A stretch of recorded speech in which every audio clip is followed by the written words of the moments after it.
Bye back.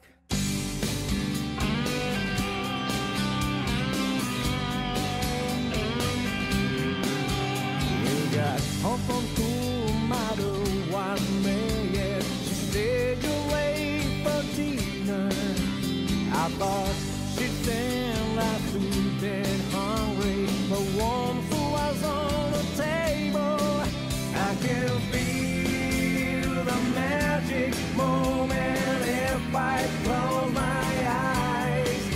All those memories left behind me that I don't want to forget. Where is the picture card?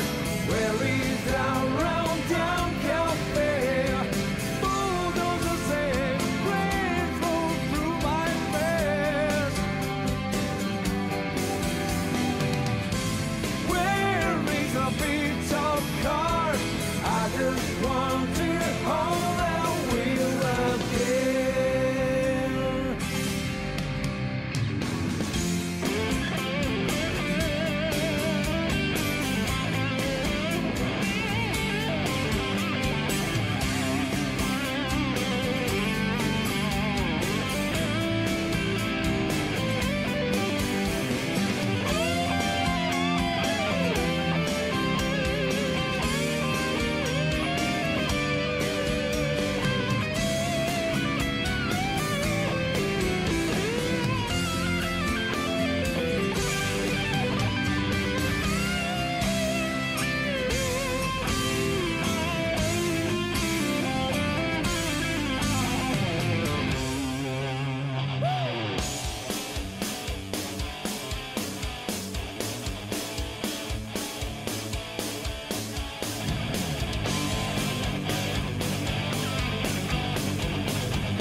Shine, city of lights, what are you gonna show?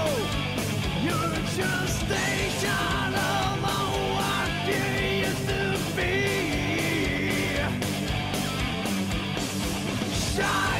Shine, city of lights, what are you gonna show? You're just station among what you used to be.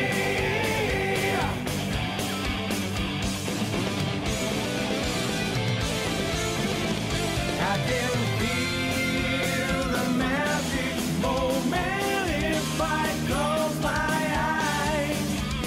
There's no need to remember that I don't want to forget. I won't forget. Where is a pizza car? Where is a round town cafe?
Cool in the night, have a good time. That's what I keep on saying till I lose my mind. Feel like a bat in a sea breeze, shine like a moon in the last sky. Can you believe it till the end of your life? Go with some backs into a room, that's enough for satisfaction. Already know how to have fun, no need of explanation.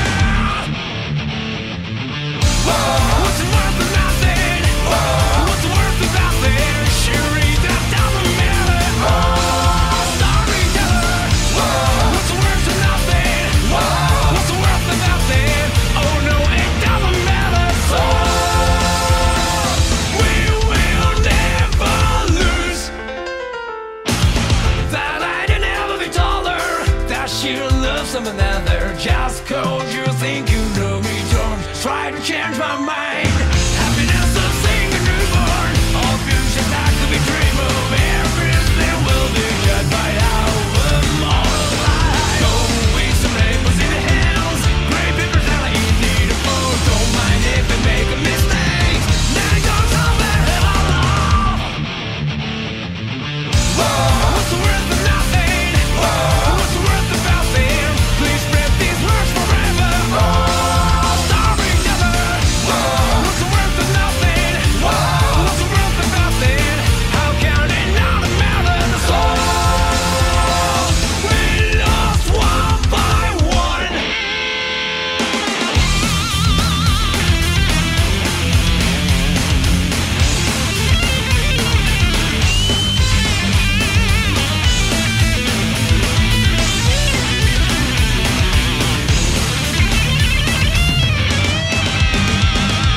Look around, run around. There's nothing left to smile for.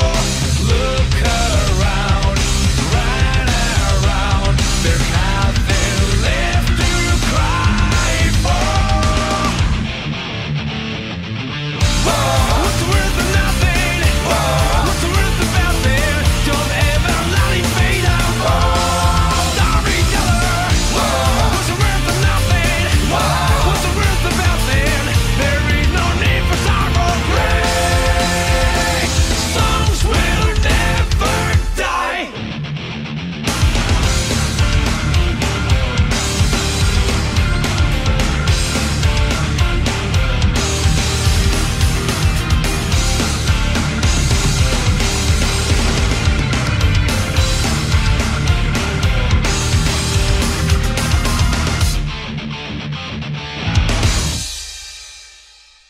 Okay. Took a bit longer than I meant to getting into this, but I have like the weirdest kind of sort of setup going on that is more than temporary. Like, I'm on a couch, my monitor is kind of quite a ways away from me, and I can't even reach my keyboard from where I'm sitting, actually. So I'm just gonna reach for a second.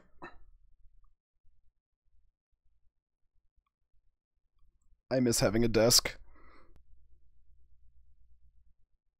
But, oh shit, I forgot that this game is loud as fuck. Give me a minute. I have to, like, cut down desktop audio by 90%. Just to... My mouse! No! Well, this is what you're here for. Long distance shouting. Okay. Take 5. Launch.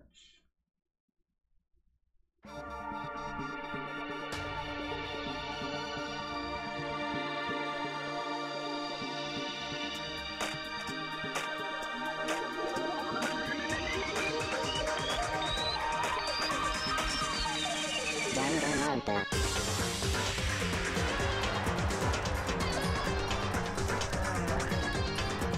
Okay. I'm good.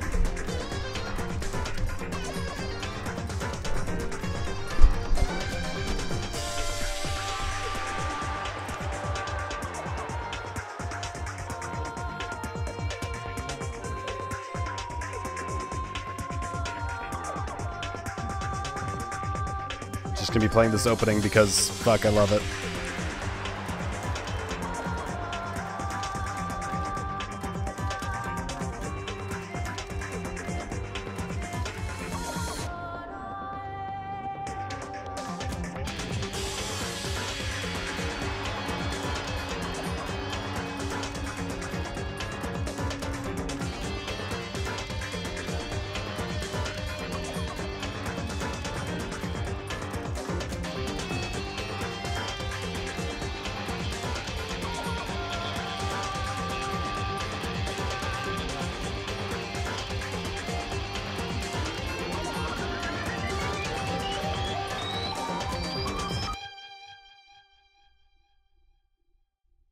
Okay, so yesterday I did chapter 3. We're down 2 people, and pretty much all the blame is being pinned on one guy. But I'm pretty sure I know who it is and how everything went down. But I need to set my skills. This is your aim speed, effective during non-stop debate, and Hangman's Gambit. What else do I have? Handiwork. Did I not have more than that?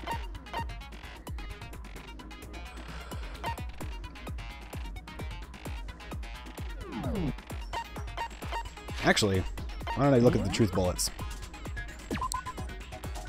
Victims were Hifumi Yamada and Kiyotaka Ishimaru. Cause of death for each was a blow to the head. We just thought that they were both killed with a similar weapon, that being a hammer. Start found in... Apparently used to move Kiyotaka in order to avoid leaving any bloodstains. I'm pretty sure Hifumi faked his death at first and then later died. Which is why he was moved. It would be the only thing that would explain his glasses cleaning themselves. Because, you know, that doesn't happen. It was all a ruse. And I'm pretty sure this bitch is the one who orchestrated it all. Because there's something about her that just doesn't rub me the right way. But only thing I can do is just get in. Let's begin with a basic explanation of the class trial. So, your votes will determine the results. If you can figure out who done it, then only they will receive punishment. But if you pick the wrong one, then I'll punish everyone besides the blackened, and the one that deceived everyone else will graduate. Now then, to begin with... We already know who did it! Was that? It was Hiro. He does not have an alibi for when the murders took place, and we found him in that suit. Don't try and deny it! You killed them! I didn't! Someone knocked me out! I was asleep! Hold up. Is the camera anywhere in here? No.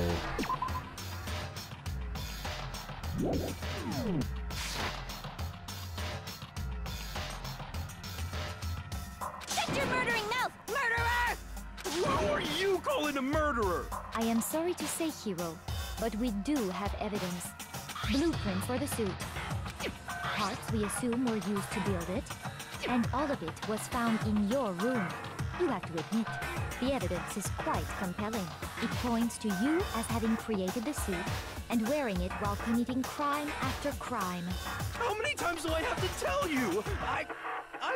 I'm pretty sure Hiro is innocent. I don't know!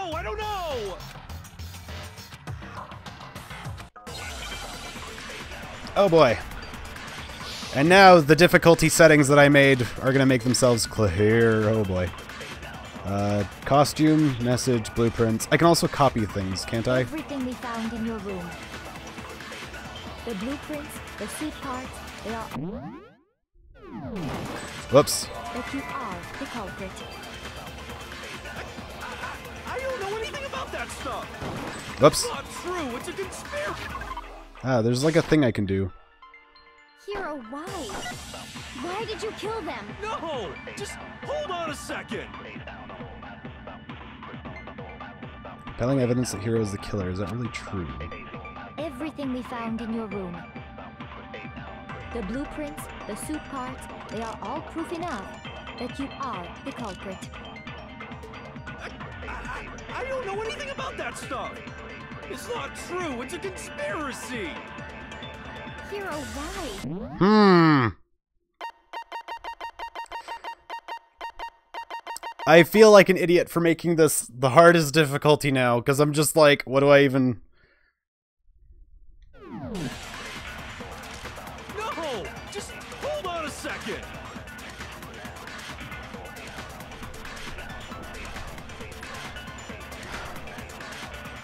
The only things I can talk about are...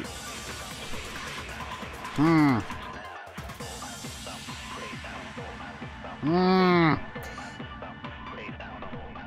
I review the truth bullets? Because I'm using these three. Note that Yasuhiro wrote to Woman home in the dining hall, as it says, remarkably neat and clear.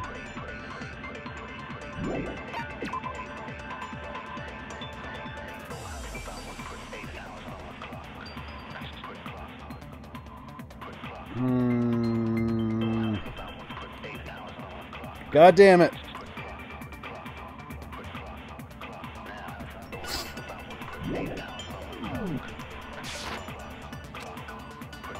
Everything we found in your room.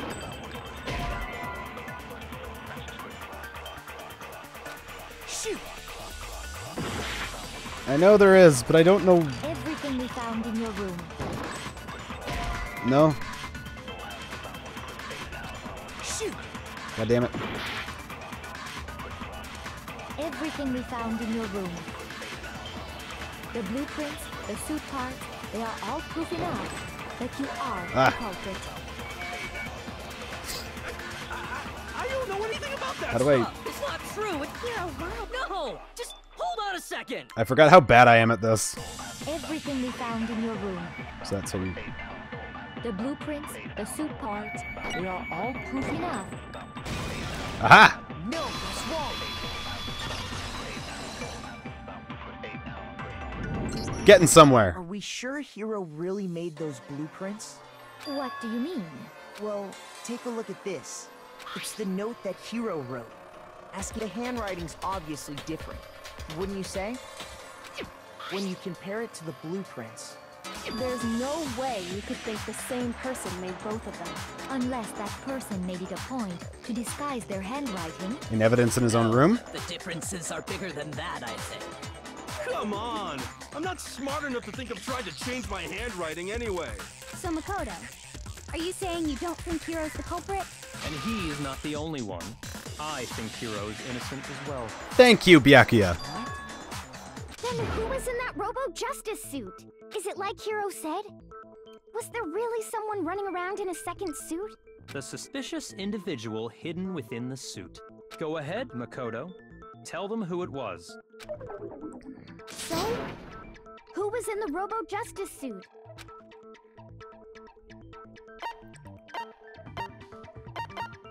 Hina? Shoot! So I just have to say Hiro. It wasn't Hiro.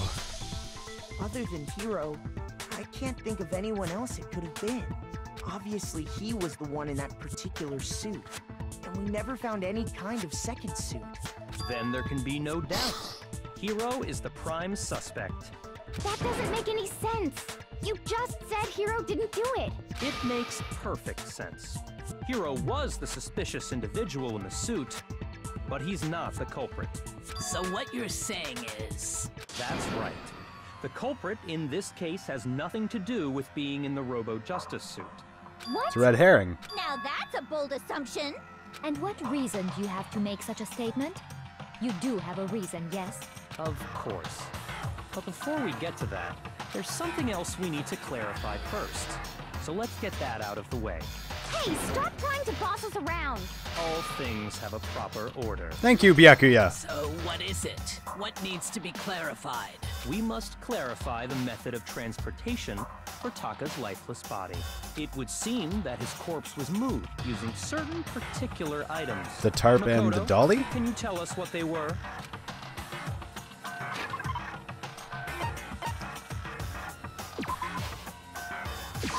I got it!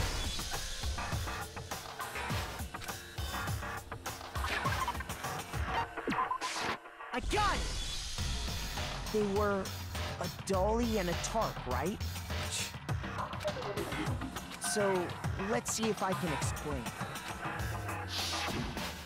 Taka's body disappeared from the equipment room, and then we rediscovered it in the repository. And when That we we did. found it for the second time, it was wrapped in a blue tarp, right? Except Hifumi was not. It was the same tarp that, up until then, was stored in the equipment room. So the killer must have seen it there and decided to use it when they moved Taka's body. That For way, whatever reason. they wouldn't leave any bloodstains while they were moving it. I'm still trying to figure out why they moved them. Okay, that explains the tarp. And the dolly? Same thing. I'm sure the dolly was in the equipment room when we first found Taka's body there. But when the body disappeared, so did the dolly. Later, when Taka's body reappeared in the repository, so did the dolly. In other words, you think they used the dolly to move the body, am I right? But are you sure you are not mistaken? Huh? Are you absolutely positive the dolly was in the equipment room when we found Taka's body? That dolly was made specifically for moving large objects between the repository and the art room. It would be very strange indeed to discover it had made its way to the equipment room. Is it not possible that it was in the repository all along, and you simply didn't realize it? Then how... The She's tire raised marks. An objection. How do you The respond? blood! There is no shame in being wrong. Nobody expects much from you anymore. We have all accepted the fact that you rarely understand what is going on around you.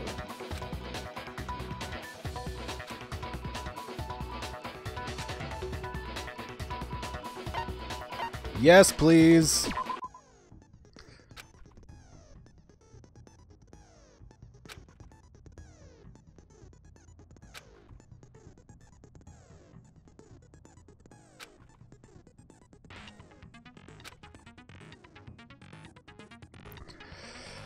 Oh boy.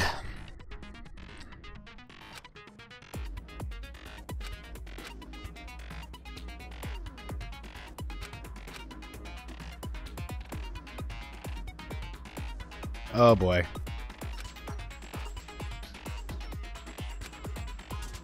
Wait, we're doing this already?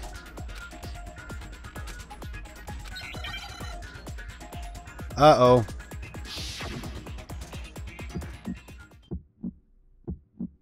You have it wrong.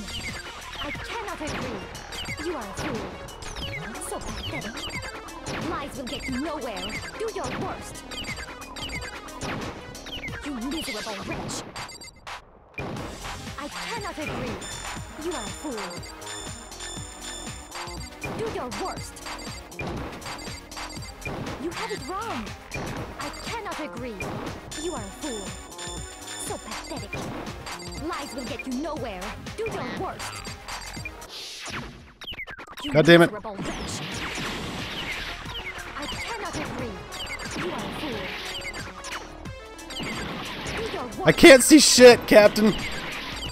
You miserable wretch. You have it wrong. I cannot agree. God damn it. You are a fool.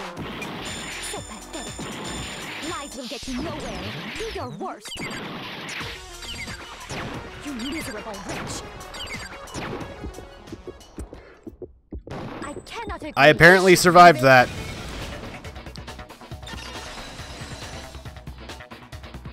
I have no business If succeeding you're in asking that. for proof that the dolly moved, I have it right here.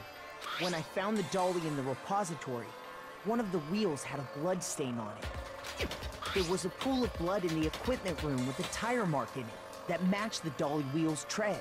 The killer probably rolled the dolly through the blood on accident as they wheeled the body out of the room. And as the blood dried on the tire, they moved the body into the repository. So there's my proof that the dolly was used to move Taka's body. Well, anyway, that was just something we had to get out of the way. Let's get back to the main subject. Yeah, the subject of how Robo Justice didn't do it. Because if it's not a killer robot, then what kind of robot is it? I'm not sure that really matters. I'd be happy to explain why the occupant of the suit couldn't possibly be the killer. Please. If you look back on how the body was transported, it will become immediately obvious. Oh yeah.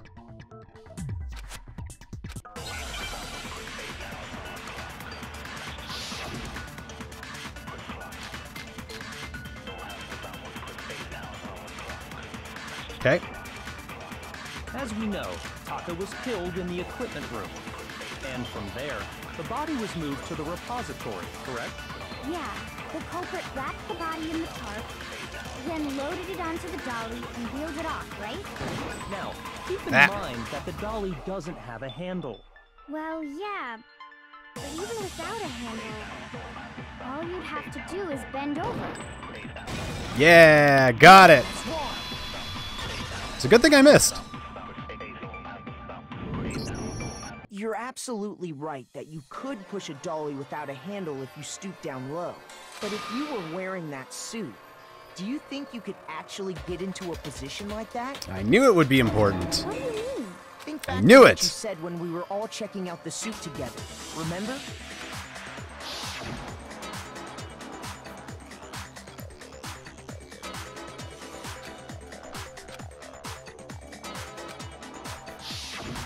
When you're in that suit, not only can you not see your feet, but you can't even bend at the waist.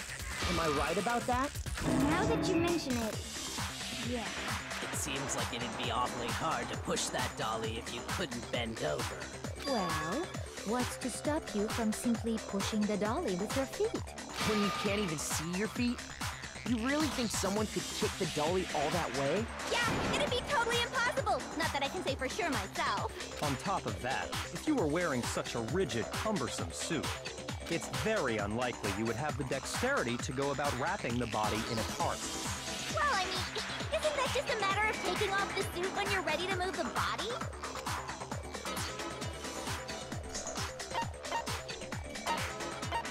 I got it! I don't think taking off the suit was an option.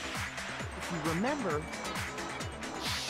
I just realized it says third murder on the, like, edges when there's that weird circular display.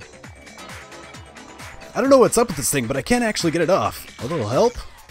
Why would you make something that you can't take off by yourself? I didn't make the stupid friggin' thing. There's a clasp on the back that's keeping you from getting it off. It looks pretty sturdy. I don't think you can get it off on your own. You don't really have a choice. Let's help him. That's true. It seems impossible to put the suit on or take it off without help. Then, you really can't take it off by yourself? Hero wasn't just making it up? Correct. Of course I wasn't making it up.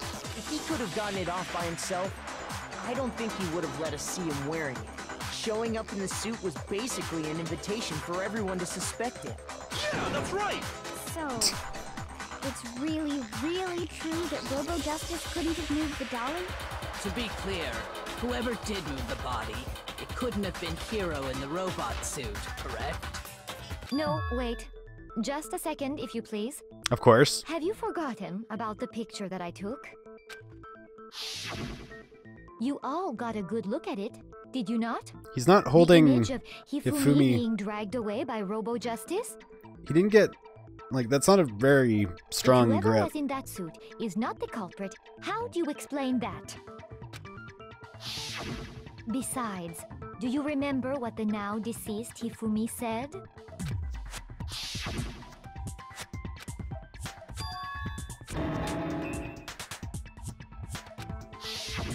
So long as those facts exist, the proper conclusion is beyond question. The individual inside the suit and the culprit are one and the same. It was Hero, without a doubt. Yeah. Yeah, that's No, that gotta is be not right. correct. Hold on a second. It's still far too early to reach that conclusion. Thank you, Kyoko. Besides, there's no hurry to decide who did it. Before we rush to a verdict, shouldn't we explore every single possibility? Instead of seizing on one viewpoint, the truth is uncovered by analyzing things from every angle. Perhaps, but where do we go from here? Let's review this series of unfortunate events from the beginning. Maybe we'll uncover something new. What a pain in the ass! I don't disagree, but our lives are on the line. If this is what it takes, we have to do it. Plus, maybe we'll get to find out where the heck Kyoko was when everything went down. All right then, let's take another look back at what happened. I suppose we could start with this morning. 4 of us gathered together in the dining hall. Makoto, Hina, Kyoko, and myself. We waited there for quite a while, but nobody else showed up, so we went to look for everyone. That was around 8 a.m. And as soon as we split up, Kyoko went missing. Soon after that, Hina found Celeste in the rec room and quickly came to get Makoto and me. It seems I was unconscious for about an hour after I was attacked by my mystery assailant. I know it was an hour because I remember being attacked a little after 7. And if you were knocked out, how would you take a photo? That was when we saw Celeste's picture and discovered that her assailant had been wearing a strange costume. As it turns out, it was Robo Justice. It Or also empty? soon became clear that this same Robo Justice had abducted Hifumi. We were soon joined in our search by Byakuya and Toko, and then went on to find Hifumi in the library. He was injured, so we took him to the nurse's office and resumed our search for the suspect. But not long after leaving the nurse's office... What's wrong? I saw a shadow, something moving around at the top of the stairs. When Celeste told us that, we decided to split up and search the second floor. And soon after that, I saw someone moving around on the 3rd floor, and I yelled out to everyone as soon as I did.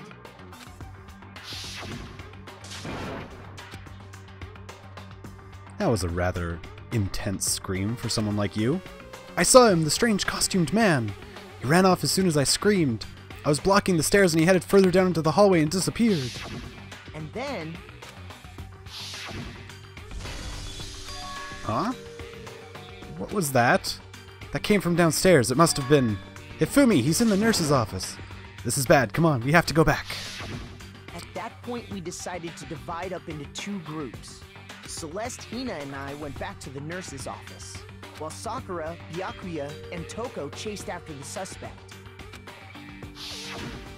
When we got back to the nurse's office, we found Hifumi, dead. And that's when we heard the body discovery announcement. Except Hifumi was I not left dead Celeste yet. and Hina there and headed back to the 3rd floor. I'm sticking by that. Know what had happened. Meanwhile, we had just discovered Taka's body in the equipment room. We must have found both bodies at almost exactly the same time, because we heard the same announcement not long after we discovered his body. And that's when I told you guys about Hifumi. Then the 3 of us headed for the nurse's office. But right after we left the physics lab, we ran into Celeste, who'd arrived after us. And she told us something very surprising. Hifumi's body has disappeared. We rushed back to the nurse's office and saw that she was right. Then we remembered we'd left Toko passed out in the equipment room, so we hurried back again. This can't be happening. Are we hallucinating all this or something? But when we got there, we discovered that now Taka's body had also gone missing. Next thing we knew, we were searching the school for 2 missing dead bodies. And after some time... Celeste informed us that she'd found the bodies, and we all headed to the repository, which is where we rediscovered the corpses. I think that about covers it. I see. The whole thing sounds exceptionally complicated. It certainly seems to me that these are not a simple series of connected events. No, they are not. Okay, well, if that's true, then what? Rather than a single series of events, I think we have to consider each murder a separate situation. And from there, we can uncover the contradictions surrounding all of them. Now then, let's get started, beginning with what happened to Taka. Just getting over a cold, I'm sorry. In order to uncover the truth of this case, I have to find them, no matter what. Do I have to do the reconstruction? Oh no, make your argument.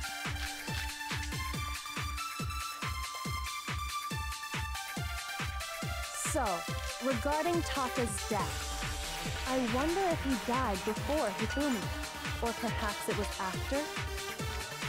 We already know what order they were killed in. What? Shoot. Oh, fuck me. So, regarding Taka's... I wonder if, or perhaps it was... We already know what order they were killed in. Taka came last. What makes you say that? Because of the numbering of the Justice Hammers. It's true that Hifumi was killed with Justice Hammer 3, while Taka's death came from a swing of Justice Hammer 4. See? So it's obvious Taka came Okay, after. nope. I got it. So, I wonder if, or perhaps it was... We already know Taka came last. What makes you say that?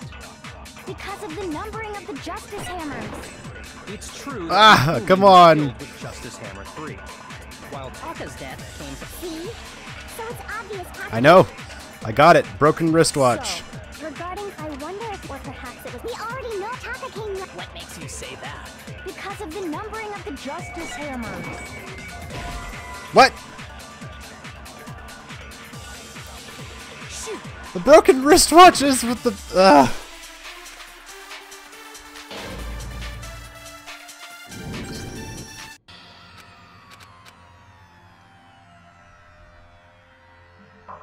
It lets me continue. I refuse to give up yet.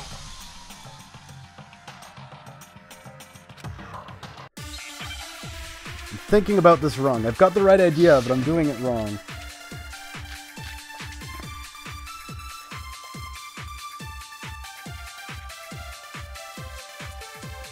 So, regarding Taka's death, I wonder if he died before he...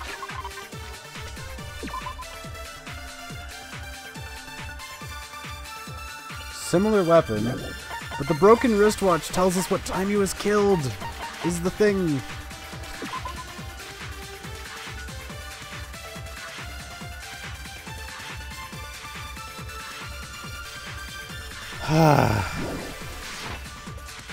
Or perhaps it was after? We already know what order they were killed in. Isn't there like a thing where I can...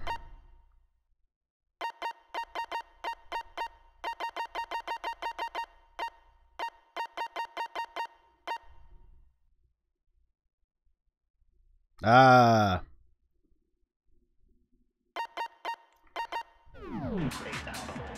What makes you say? Because of the numbering of the Justice... It's true that he while Taka's death. So it's obvious Taka came... Maybe? So, regarding I wonder if he died or perhaps it was after? Maybe. We already know what order they were killed in. Taka came last. What makes you say that? Because of the numbering of the Justice Hammers. Aha! No, it's wrong. I'm figuring it out. Slowly. Hold on. There's no reason to assume that the hammers were used in the same order as their numbers. If anything, that's just another way the killer tried to disguise their actions. So you're saying the culprit wanted us to think the hammers were used in order, but in reality, Taka was killed before Hifumi? Okay then, let's see the proof. The wristwatch.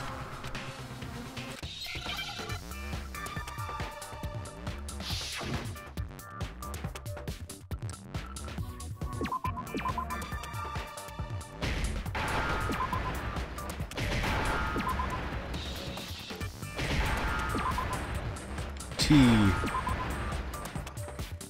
Where's W? Where's W? Where's W?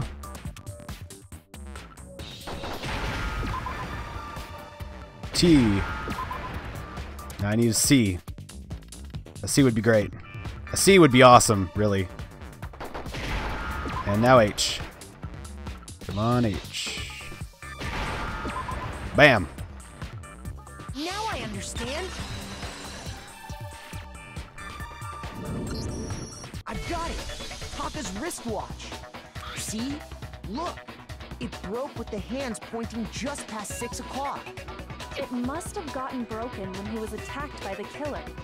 Because as of last night... It was working.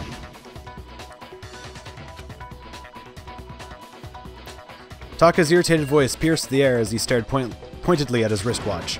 It's almost 10 o'clock, you know that? Bedtime for all the little boys and girls. So if it wasn't broken after 6 last night, then he must have been attacked around 6 this morning. And that would be his official time of death. But if that's true, then he was killed well before Hifumi. Correct. And before Celeste was attacked this morning, which happened around 7. That's right. Taka was killed before any of the other incidents took place. That simple fact slipped past all of us. We made the wrong assumption about the order of events, all because of those justice hammers. That's Those exactly ridiculous why the justice culprit wrote hammers. The numbers on each hammer and had them increase in size. That way, when we saw how they were used in each incident, we'd easily make that wrong assumption. Now, if Taka was killed around 6, then everyone's alibis for his murder go out the window. Because when he was killed, we hadn't met up in the dining hall yet. Correct. That may be true in the case of Taka's murder, but all of our alibis still hold true for Hifumi's death. Not Hifumi's. Right. With him, at least, we're all safe.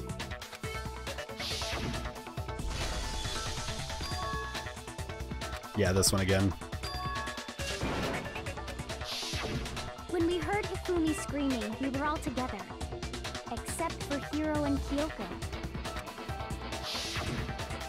Then we all ran down to the nurse's office, and that's where we found his body. But nobody checked his vitals. We're all in the clear. Oh, I know! They must have recorded him screaming on a tape or something, then played it later on! Nope. If He was that's alive. true, where's the tape? Good question. I don't know. Don't just go making stuff up. Anyway, we all have rock-solid alibis for when we heard Hifumi scream.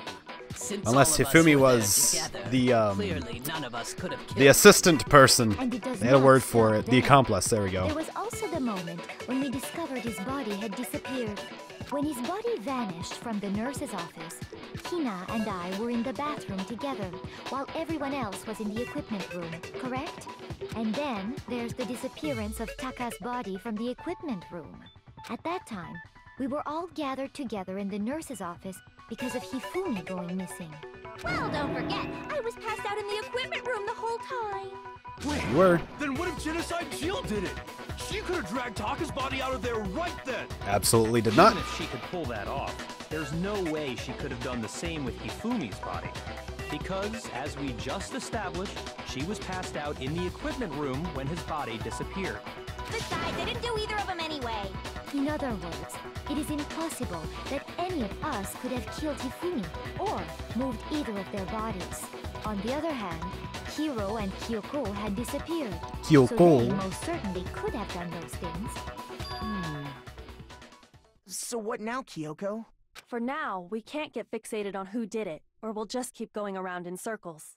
So instead of who, I propose we start talking about how. In Correct. particular, I think we need to figure out how Hifumi's body got moved. Moved itself. Sorry, taking meds. That's true. We searched everywhere, but we couldn't figure out how to explain his body disappearing. And according to what Celeste said, Could not have been gone for more than a minute or two. Nope. his body apparently disappeared in the 1 minute her and Hina took their eyes off of it. But to carry that much weight from the first floor up to the third in that short amount of time? Oh man, yeah! There's no way! It'd be impossible! Well, what if I told you there was a way to make the impossible possible? What? How? If the dead body were to move itself. Thank you! The dead body moved on its own? Correct! No! Not another... ghost! I don't think it has anything to do with the occult. I think what she's implying is, we thought Hifumi was dead, but perhaps in reality he was still alive. He was alive? Correct! Are you saying Hifumi wasn't carried out of the nurse's office, but simply walked out on his own? Yes. But I mean, we found his body. He was dead. Perhaps he was simply playing dead. Correct! It isn't possible. Damn straight.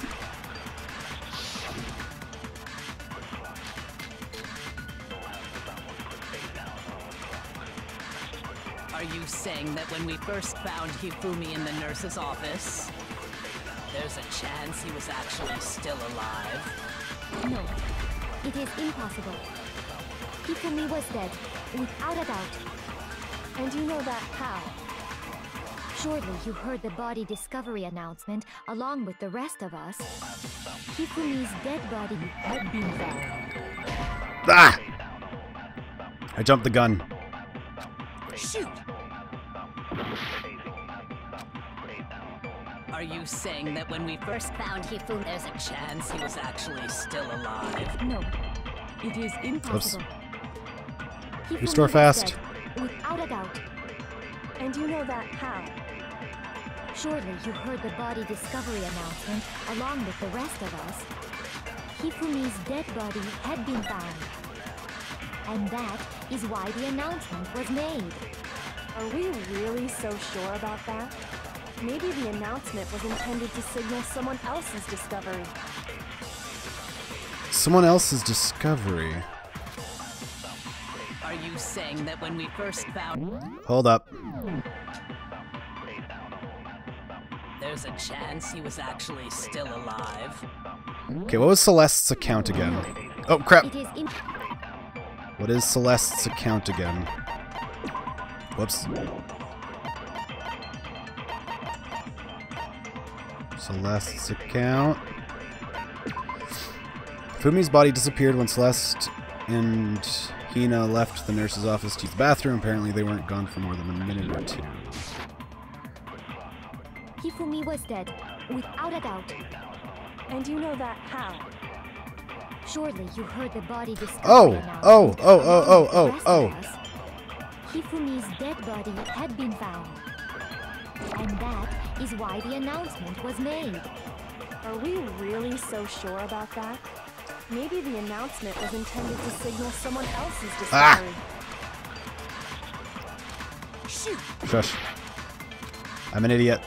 Are you saying that when we first found Hifumi in the nurse's office, there's a chance he was actually still alive? No, it is impossible. Hifumi was dead, and you know that. Surely you heard the body that Hifumi's dead, and that is why. Are we really so sure about that? Maybe the announcement was intended to signal someone else's discovery. Shoot! Are you saying that when we first found Hifumi in the nurse's office, there's a chance crap. he was actually still alive? Ah! No. Why am I doing It is things? impossible. Okay, I need to think about this. Because I'm trying to wrap my head around this. If anyone's got any ideas, by the way, I am totally open to them. Oh, God.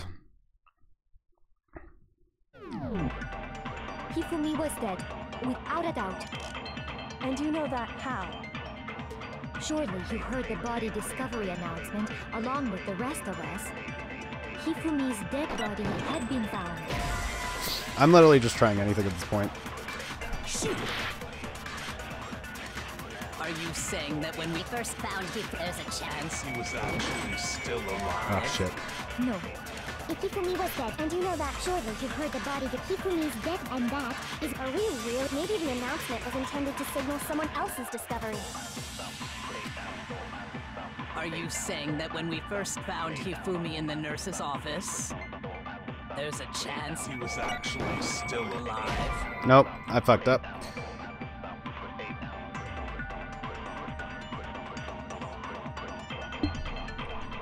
Shoot! Yep.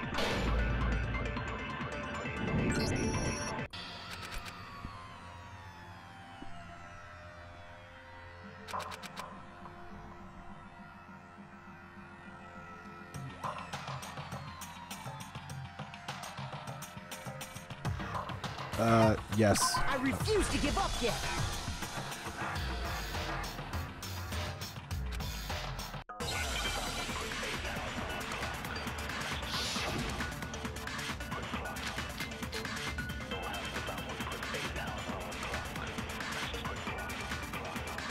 Are you...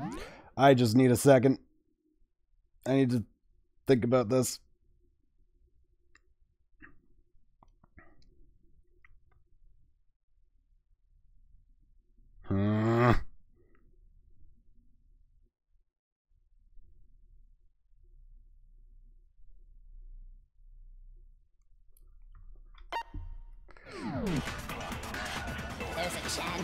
No. Hifumi was dead, without a doubt. And you know that how? Surely you heard the body discovered. Hifumi's dead body had been found. And that is... Are we really? Maybe the announcement was intended to signal someone else's Can I take discovery. that around? Yes! Are you saying that when we first found Hifumi in the nurse's office, there's a chance he was actually still alive? No. It is impossible. Hifumi was dead, without a doubt. And you know that how? Surely you heard the body discovery announcement along with the rest of us. Hifumi's dead body had been found. Aha!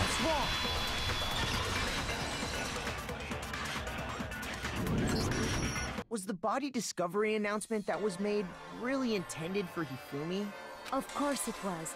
The announcement played right after we discovered his body. And Taka's. But that was also the same time that Taka's body was found. That's right. It wasn't long after finding his body that we heard the announcement. So there's a good chance we've made a mistake in there somewhere. I think we've confused whether the announcement was for Hifumi or Taka. First of all, if 2 bodies had been found, there really should have been 2 announcements. Maybe Monokuma simply got lazy and rolled them together into one. What do you say, Monokuma? Any comment? Well, it's a very sensitive issue, so I can't go into too much detail. But what I can say about the body discovery announcement is that it's only broadcast when 3 or more people find a dead body for the first time. That didn't answer our question, man. We're asking if you're a lazy bum. No, actually, that was plenty. Thank you, Byakuya. He said it's only broadcast when a body is discovered for the first time. Which means, even if we find the same body again later, he won't make the announcement again. If that's true, then why was the announcement made again later on? Huh? Later on? Exactly. We heard the body discovery announcement twice.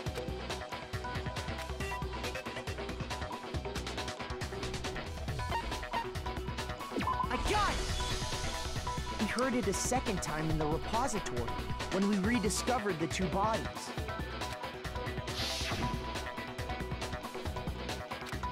A body has been discovered!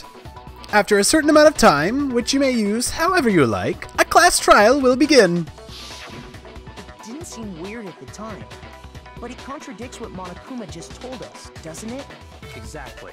If we were actually rediscovering both bodies, the announcement shouldn't have played.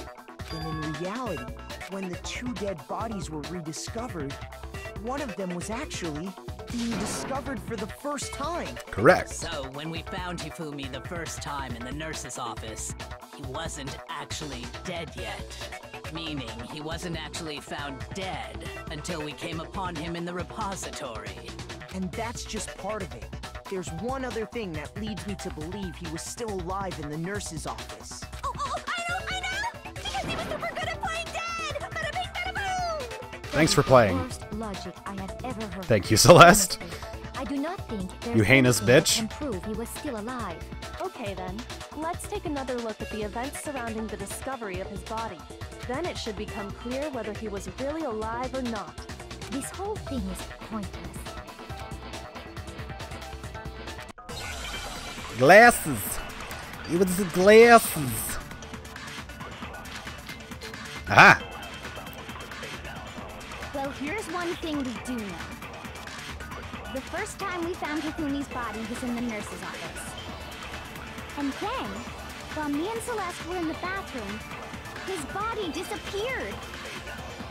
And the next time we saw his body, it was in the repository. But when you compare his body before being moved and his body after being moved, other than the change in how it was positioned... What? Shoot!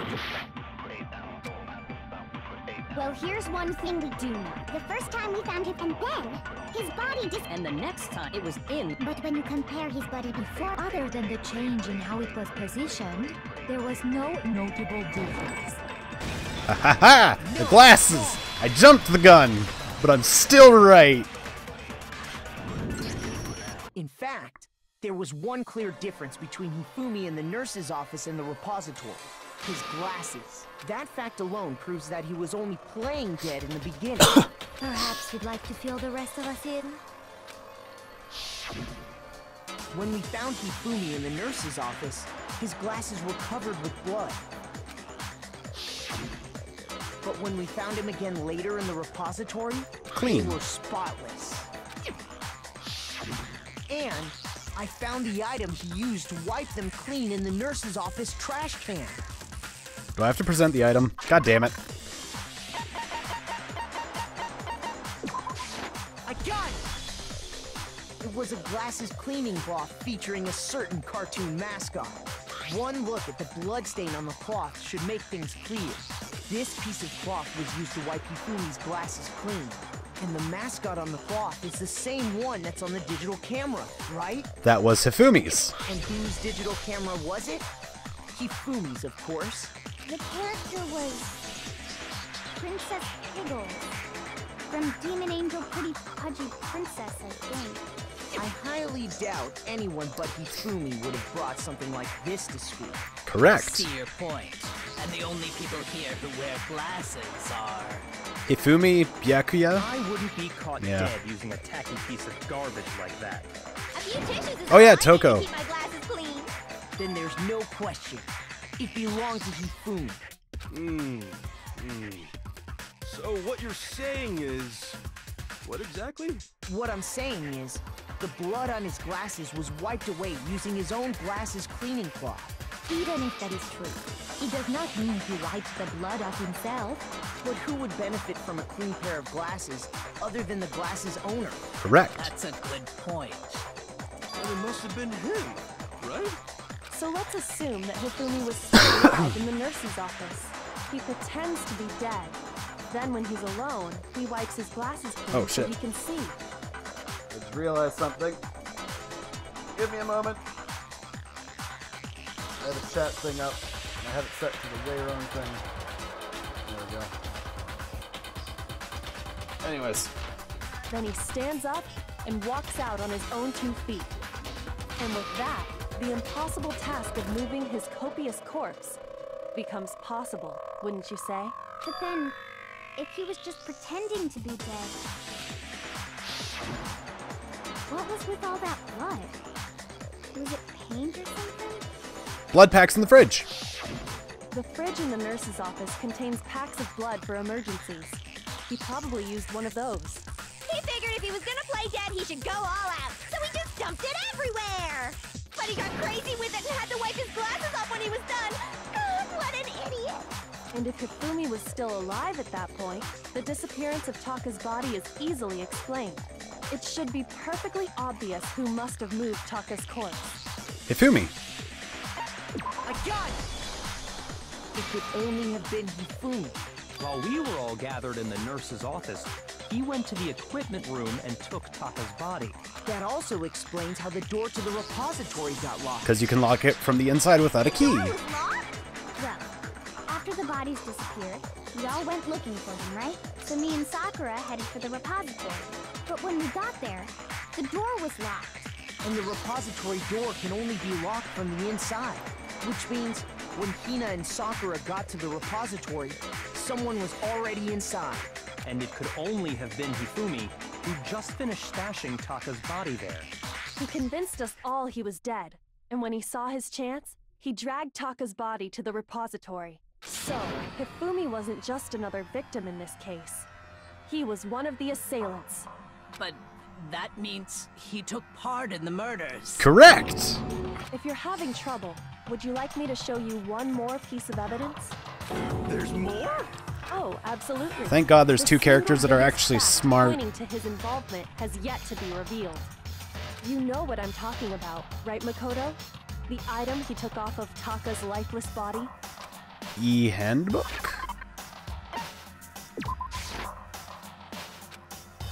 Shoot! Oh, crap.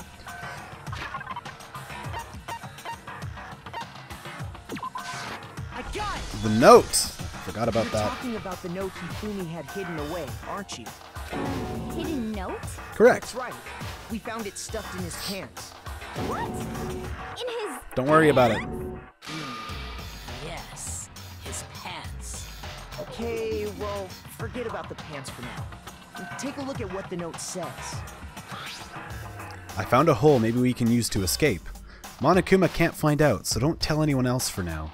Let's just meet in the equipment room at 6 a.m. That's the note I was telling you about. The one that told me where to go.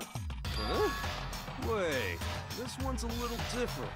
In my note it said, Monokuma can't find out, so don't tell anyone else for now.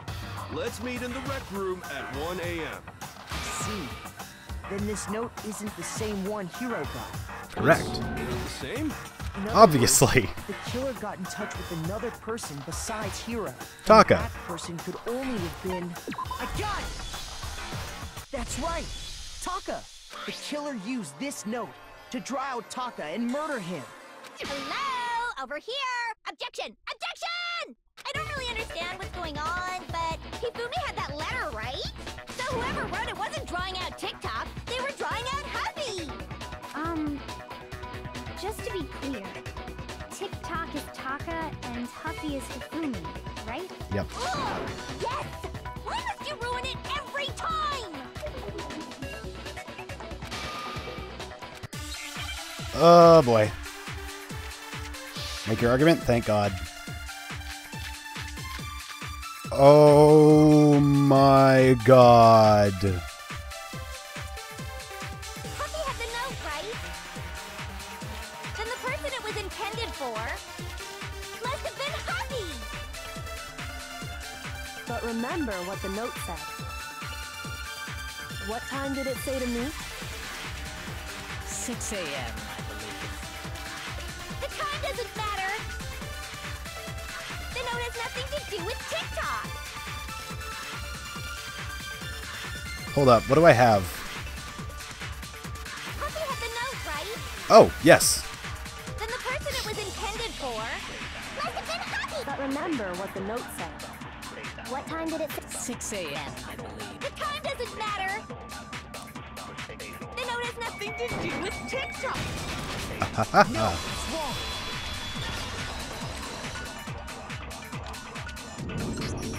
No, there absolutely is a connection.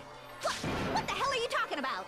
The note said to meet at 6 a.m., which is the same time Taka was murdered. You've already proven that using his wristwatch. But there's more. Look where the note says to meet. The equipment room, right? Where Taka's body was found. Where Taka was killed. I see. So, Taka was murdered at both the time and place written in the note. I think that should be plenty to show that this note was definitely meant for Taka. I can't believe we had to argue that. Put it like that. No further objections! Then someone used that note to trick Taka. Just the same as me. The culprit really is a cold-blooded monster. Telling people they found a way out. But if they gave the note to Taka, what was Hifumi doing with it? Stuffed down his pants, no less! Being an accomplice. Hifumi stole it off Taka's corpse after he died. Which is why there was a shred in his hand. He stole it? Where's your proof? Go ahead, show us. I know what it is. This. I got it! When I searched Taka's body, I saw that his lifeless hand was gripping a small scrap of paper. If I'm right about this, the sheet of paper this piece came from is... I knew it! It fits perfectly. I can't believe we didn't actually check the two pieces together before, but no. Had to wait until the courtroom. Yup, they're from the same piece of paper. I was actually playing Guilty Gear earlier, doing the after story, and there was a really ridiculous courtroom segment involving pudding and demons, but they managed to exonerate one person because of this exact thing where it's like, oh look, it's a torn piece of paper from another piece of paper. Hifumi had the note meant for Taka, while Taka's corpse still grasped a small piece of that note. There's only one way to explain it. Taka died clutching the note. Hifumi tried to free the note from his death grip, leaving behind only one small scrap. Did I get all that right? Correct. That means Hifumi knew the note was important. Exactly. Which proves that he was an accomplice in the murder.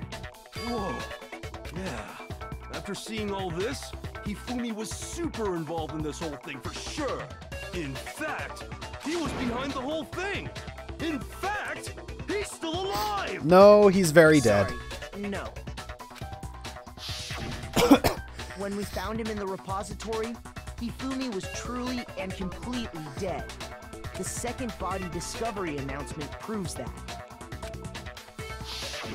So then, who killed Hifumi? Whoever did is the mastermind, the true killer. Somebody okay, I'm gonna make the prediction now. Celeste put Hifumi up to it, making him believe that she was helping him get away with murder so that he could get out and go back to his, like, fan fiction writing ways. And she was, you know, being the nice person, sacrificing herself when the whole thing was just her getting him to kill someone else and then her killing him and then taking all the credit and escaping with the, like, $10 million prize. Not long after transporting Taka's body. So, he must have been killed after Taka's body vanished, but before we found both bodies in the repository. During that time, we'd all split up and were searching for Taka's missing body. In other words, during that time, none of us have alibis. Correct. Wait, but me and Sakura were together. Stop trying to steal the spotlight, you stupid walrus! Who are you calling a walrus?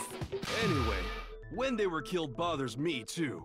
But there's something that's been bothering me even more. And what might that be? The weapon they used to kill Hifumi. The weapon? Yeah, because I mean, according to the Monokuma file, the way Taka and Hifumi were killed was almost the same, with them having similar fractures and all. But Justice Hammer 3 and 4 were still laying around in the nurse's office and equipment room, right? So if Hifumi was killed in the repository, the culprit would have had to grab one of the hammers, kill Hifumi, which is why it was wet. put the hammer...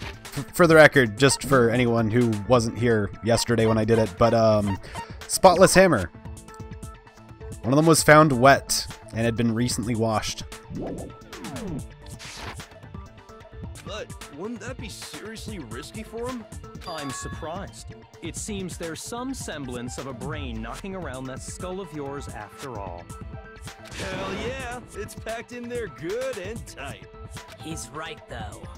I don't understand it either. The Monokuma file makes it clear that they were killed using similar instruments. But if the hammers were already laying around those other rooms... So the question is, how could the culprit have gotten their hands on either of the hammers? They didn't. Personally, I haven't a clue. So which hammer was used to attack Celeste? Number 1 or number 2? Doesn't matter. Those were accounted for in other rooms too. And I don't think either one is big enough to kill someone. Then, Is it not possible they used a different weapon? I don't think it is possible. They were both killed with the same kind of thing, right? Kind of thing. But there was a giant rack of hammers. Let's see if I have a thing for that, just, you know, to show my point and prove that I'm not crazy. Okay, nope. So then, what was used to kill Hifumi? Weapon that was actually used to kill Hifumi. Do I really have to make my argument to spotless hammer? Yeah. What was used to kill Hifumi? Was it Justice Hammer 3? Maybe Justice Hammer 4? Well, whatever it was, there's one thing we have to figure out. How was the culprit able to move around so freely with the weapon? How did nobody witness them carrying it? Sounds like a Justice Hammer 5 is about to make its appearance! Nope. Shoot! What was used to kill? Was it Justice? Maybe Justice? well, there's one. How was the culprit? How did nobody... Sounds like a Justice Hammer 5 is about to make... Check out murdergear.com/hammertime for more info! Well, one thing seems pretty clear. The murder weapon had to be one of the Justice... Yeah! I jumped the gun again. I have the right ideas, but am executing them entirely wrong. The murder weapon wasn't a Justice Hammer at all. No, it was something completely different. But Seriously? A different weapon? Correct. Specifically, a hammer from the repository. The killer could have easily used that to kill Hifumi. Now, all the hammers in the repository were covered in flecks of grit and debris. But for some reason, one of them had been scrubbed clean. Huh? And the reason it had been scrubbed clean was most likely because it was used to commit Something I murder. hadn't considered when I picked it up. If the hammer got covered in Hifumi's blood, of course they'd have to clean it off. I'd also like to point out that the repository has all kinds of There's the hammer wall. big ones, small ones, and even some flat mallet-like ones. I think whoever made the Justice Hammers used those as a basis for their design. If that's true, that would explain the Monokuma file's note about the wounds being similar. So Hifumi moved Taka's body to the repository, where someone then used the hammer to kill him. And whoever did that is the true killer. The one Hifumi was working with. And the one who betrayed him. Hold on a moment. I still think it's strange to assume someone was working together with him. The way the graduation works, there is no benefit to helping someone else carry out a murder. So the Unless you were idea acting. that anyone would work together like that is You simply heinous ridiculous. bitch! We talked about this, did we not?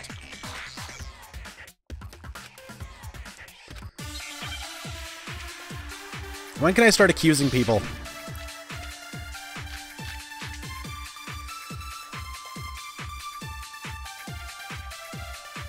Based on the rules that have been laid out for us, even if more than one person is complicit in the murder, only the one who actually carried out the act can graduate and survive.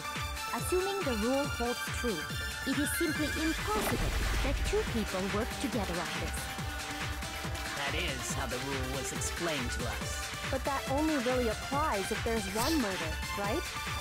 In this case, however, there were two murders.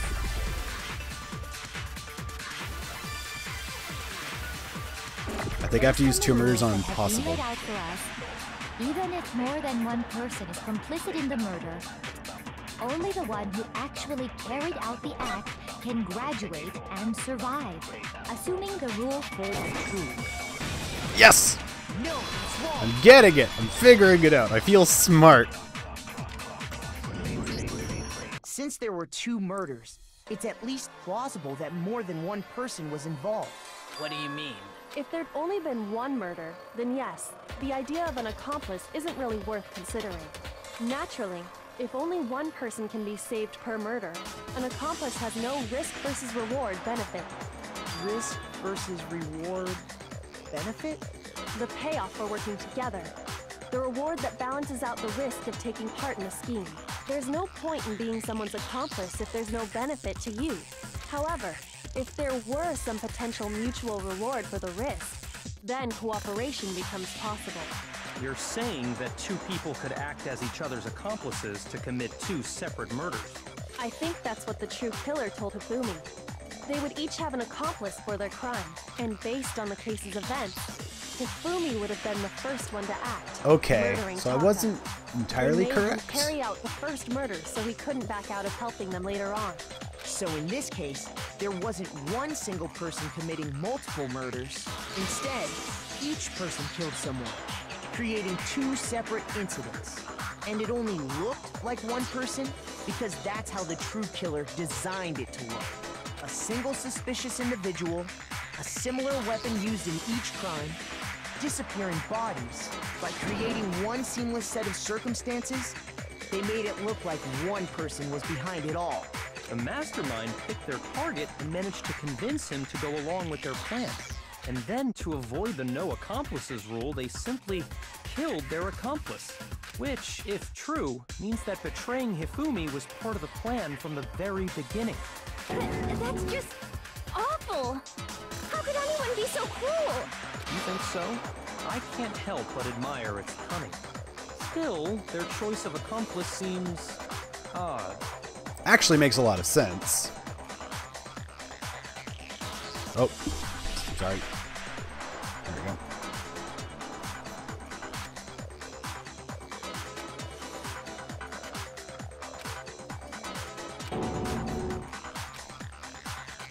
I how an accomplice could be involved. Then who was the one pulling Hifumi's strings? That's problem numero uno right now. Celeste!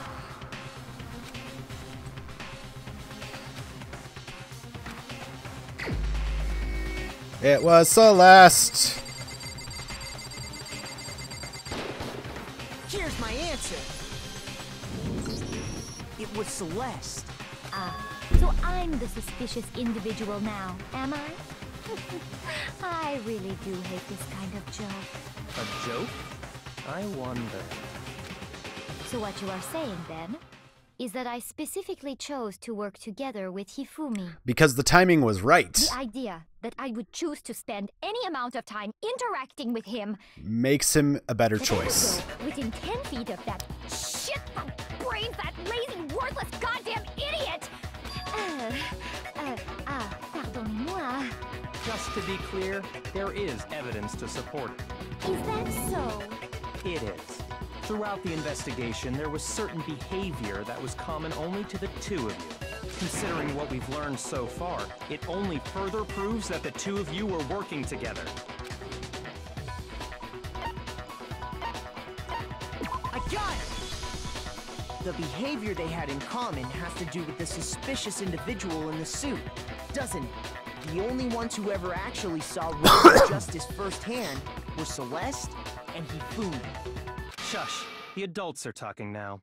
Wow, rude. Sorry. As he said, only Celeste and Hifumi ever laid eyes on the costumed individual. If we accept that Hifumi was one of the culprits, we can't help but suspect what Celeste has said as well. Are you saying everything they told us was a lie? Correct! After taking Hifumi to the nurse's office, we all began our search for this individual, correct? And not too My long God. after that, do you remember what Celeste said? I saw a shadow, something moving around at the top of the stairs. We headed to the second floor specifically because of what she claimed to have seen. It's a wild Next, goose chase. To draw us all to the physics lab up on the third floor, She let out a blood-curdling scream. and when we'd all come to see what was wrong, what was it she said? Disappeared down the hall.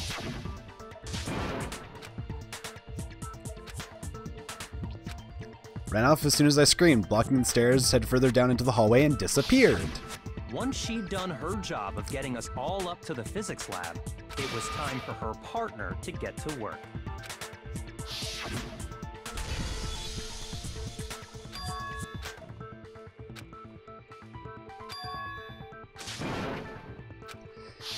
It was to get us to divide into two groups. So that we would discover both bodies at the same time? In fact, Celeste was precisely the one who proposed that we split up. Yep. Then why don't we split into two groups? Very well, then Makoto and Hina, you come with me to the nurse's office. I will leave the capture of the suspicious individual to Toko, Byakuya, and Sakura. Well, if Celeste and Hifumi were working together, all those chance events suddenly become connected. And on top of that, that piercing cry of yours early on.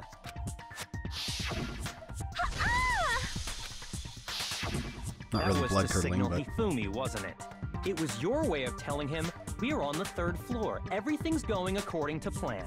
Why else would you let out a scream that could have carried across the sea?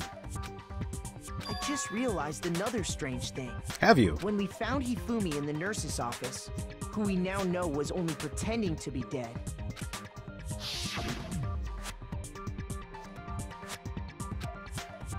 Did not imagine that Hifumi would be murdered. Celeste, you were the first one to say he'd been murdered. You wanted to make sure we wouldn't have any doubt in our minds. But you never checked the body. I don't believe it! Everything, the whole thing was one big act! Hina, you were with Celeste when Hifumi's body disappeared, right? Yeah. I was feeling kinda sick, so Celeste took me to the bathroom. Wait! Then that was... She wasn't worried about you. She just saw a chance to help Hifumi sneak out of the nurse's office. Correct. Each piece isn't much by itself, but start putting them together and the picture gets very ugly indeed. Wouldn't you agree, Celeste? I have no idea what you mean. Don't bother trying to deny it. Her poker You made face is one great. Fatal mistake. Oh, did I? I didn't even catch it myself when you first said it, but looking back, I can say that that one little slip-up was your undoing. Ooh, do tell me. I'm talking about what you said after Hifumi's body disappeared and we returned to the nurse's office. They must really be enjoying this. Enjoying the sight of us standing around, frightened and confused. We're all going to die here. We're going to die just like those guys died. I remember her saying that too, but I don't understand what's so strange about it. Then pay attention. Sakura, Toko, and I were first to discover Taka's body in the equipment room. Then Makoto showed up and told us Hifumi had been killed. So Sakura and I left with Makoto. Once we were in the hall, we ran into Celeste, and the four of us headed to the nurse's office. Now, the entire time we were together, none of us said anything about Taka being dead. And she used plural. Celeste's comment doesn't make sense. It was I didn't even completely out of catch place. that. Yeah, I see what you're talking about. Although I don't really get what it means. You hear that, Celeste? Everyone's having some trouble understanding. Could you repeat what you said? If you're really not the culprit, you shouldn't have any problem repeating it, right? Is plural, multiple. I understand. Okay, hold the fucking phone. What was Celeste's account again?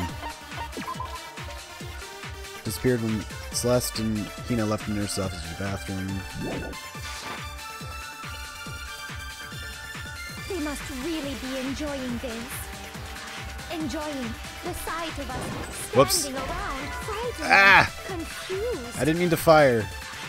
Shoot. All I said was, they must really be enjoying this. Enjoying the sight of us standing around, frightened and confused. They must be positively elated. We are all going to die here. We are going to die, just like those guys died. And that is all I said. And that's all it takes to finish this. It's obvious, isn't it? What was so strange about Celeste's comment? Ah! All I said was, they must really be enjoying this. Enjoying the sight of us standing around, frightened and They must be. We are going to die. And that is. And that's all it takes to finish this. What was so strange about Celeste's comment?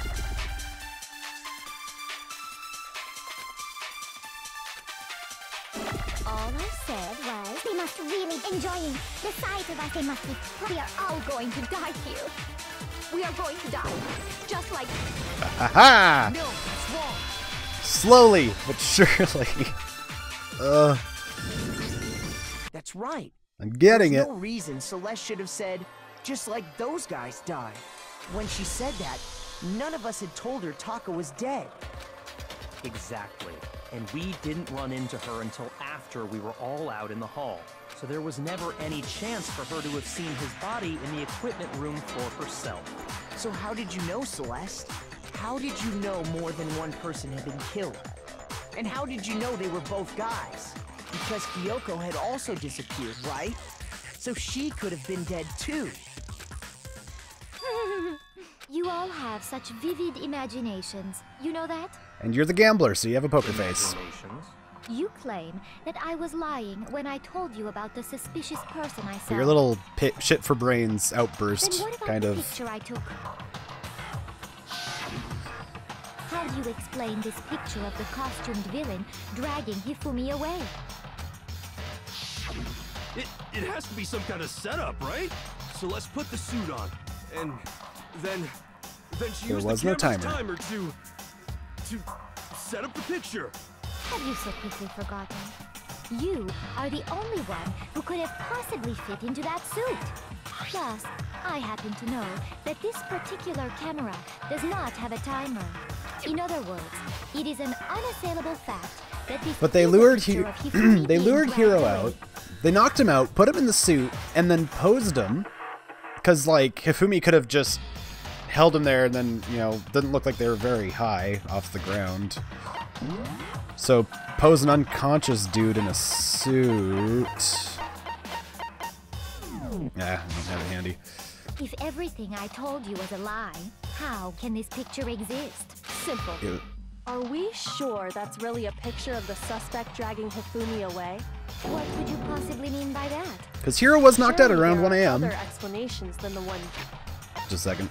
Do I have Yasuhiro's account?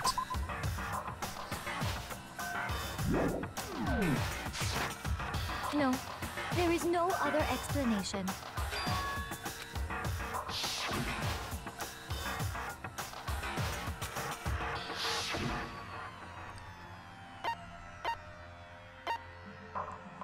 I got it! It's not a picture of the suspect dragging Hifumi away. But the other way I around. would say it's a picture of Hifumi dragging the suspect away.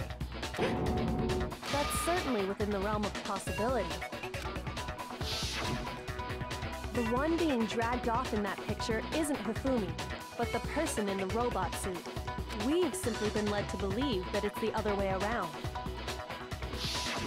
And the strange costume might only exist to lead us astray even farther. If you saw someone wearing something like that in this situation, of course you'd notice and be suspicious. That's what happened! You put me to sleep and made me out to be the bad guy in all this! Exactly. Such a thing is utterly impossible. Hifumi Nope. was dragging him away? Ridiculous. Is it?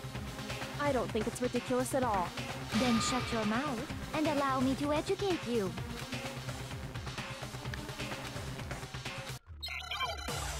Is Yasuhiro's account going to be a bullet? Yasuhiro's message. Ooh. You dressed me up in that suit after I passed out! Then you just draped me across Hifumi and had him carry my weight! You tried to make me look like the bad guy! Like I said, ridiculous. As you can see in the picture, the suspect is standing perfectly upright. If the person inside the suit was unconscious, they...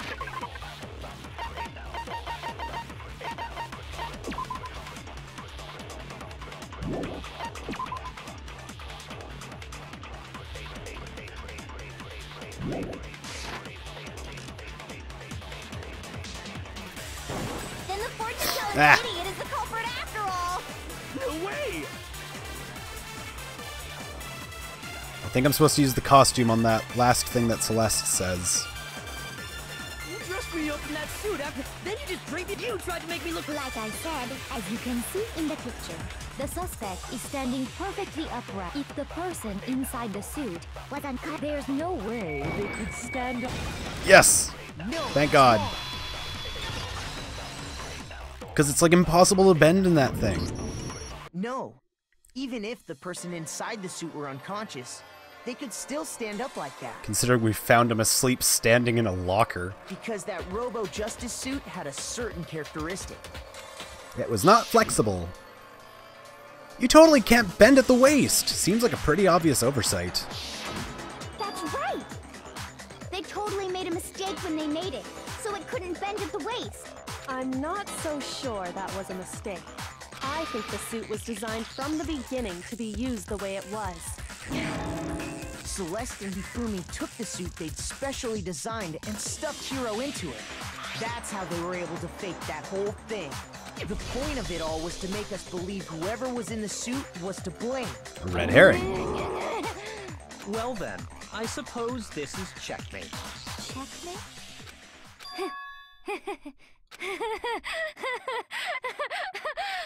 Don't make me laugh, you idiot! Whoa. What do you mean, checkmate? Celeste? Clearly, you want to cram me into your little guilty box. Well, there's one little problem. I really like her voice actress. Have you already forgotten what Hifumi told us as he lay dying?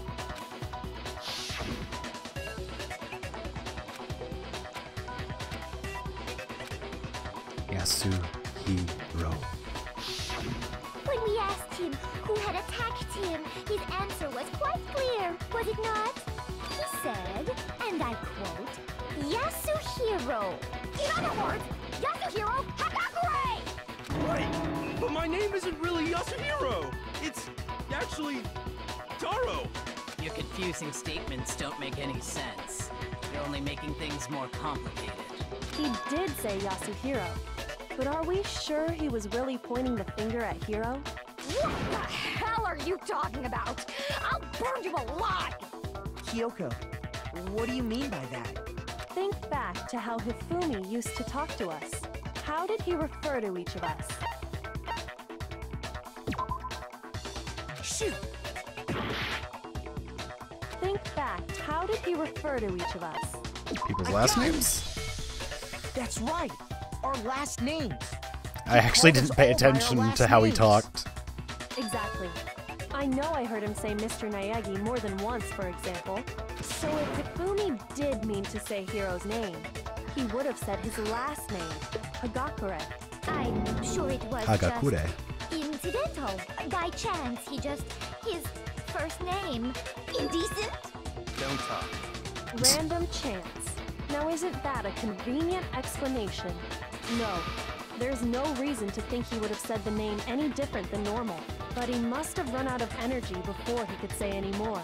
So Hifumi was trying to tell us the last name of whoever killed him? Correct. The name he said doesn't apply to anyone here.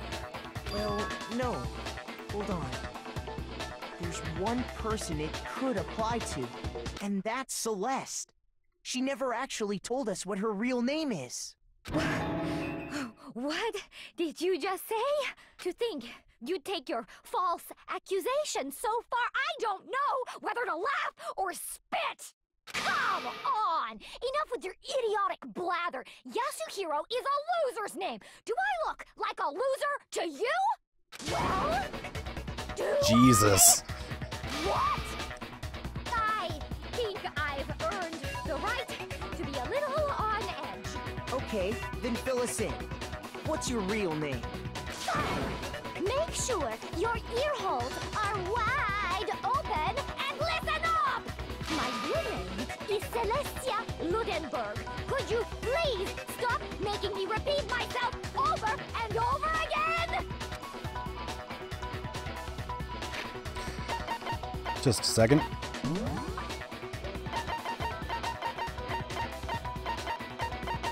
Celeste. Celestia Ludenberg. Well, it's what they have her registered as in the school, so I mean...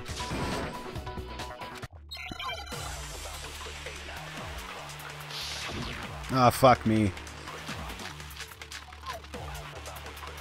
The handbook? Hifumi was trying to tell us something. He wanted us to know the killer's last name, Yasuhiro. If there's one person here who might have that last name, It would have to be you, Celeste. You haven't told anyone what your real name is. How many times do I have to tell you? My name is... Celestia Ludenberg, god damn it! Whoa, it's upside down. Okay. How long do you plan to go on pretending? I'm not pretending. It's the truth. And since you have no way to contradict me... E-handbook? Even though it does say Celestia Ludenberg, it's a stretch, but apparently I'm right. That's it! The handbook! What? Anytime you turn your handbook on, it shows the owner's name when it boots up, right? Monokuma told us all about it before. This handbook is absolutely vital to a healthy school life, so don't lose it. When you start it up, it displays your name. Always make sure you have the right one. Now, this is not your everyday notebook. It has many more uses than that. So all we have to do is check her handbook, and that'll clear up everything. That's how we can find out Celeste's real name. That's an invasion of privacy. I refuse to cooperate. Celeste, Can you please just tell us what really happened? Please. Just tell us. Ugh. Even I thought I was over this cold. It's just my nature not to give up. Because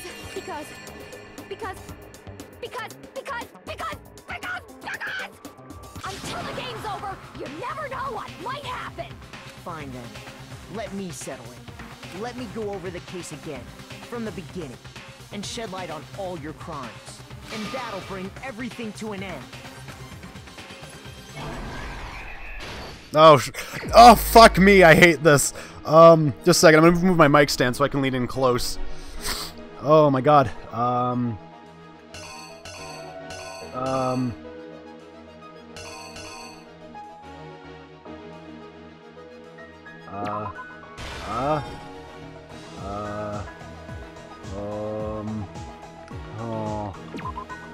Closing arguments are the worst. I never am entirely sure. I'm gonna try and, like, reverse engineer this shit. At least I got, like, 10 minutes.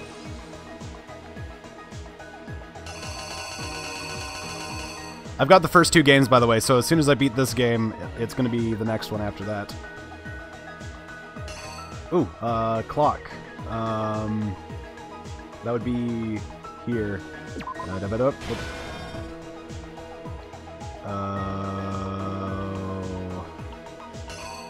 Oh.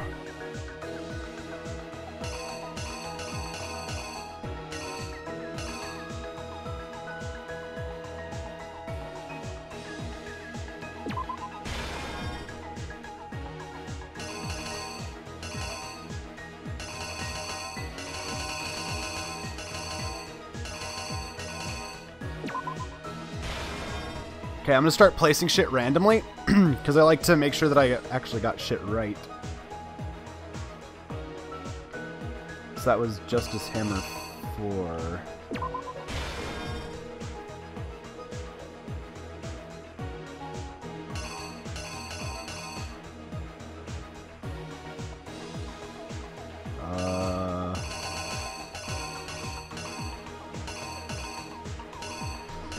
Oh, God. And my nose is running like a fucking faucet. Okay. I think I'm okay.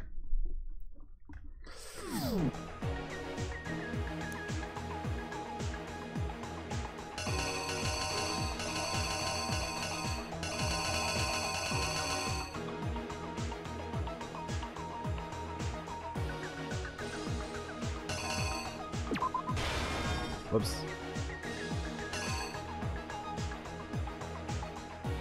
Yeah, that would be right.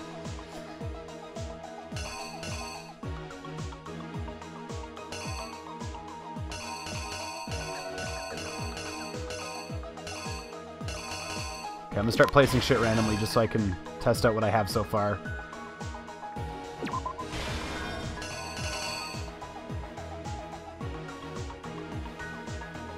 Just random shit.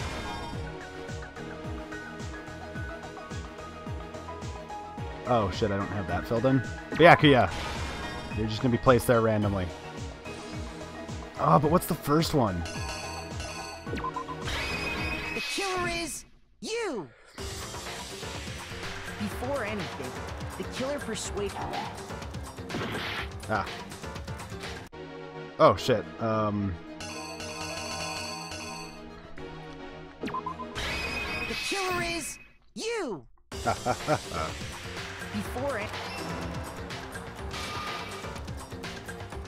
Hifumi, with an accomplice, the killer was able to execute a number of otherwise impossible schemes.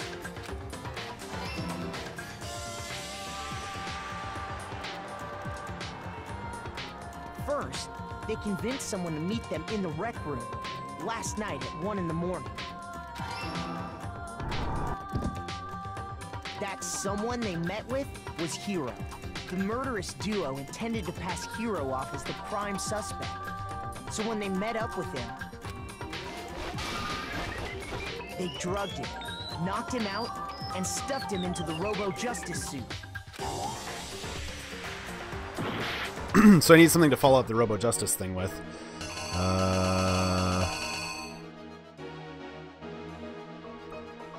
I might actually get my hands on that since I have access to a discounted version.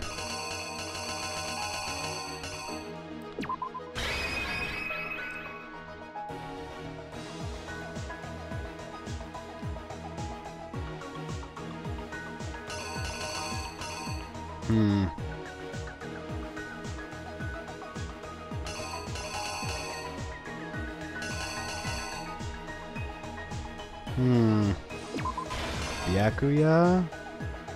I know that's wrong. But what does go there?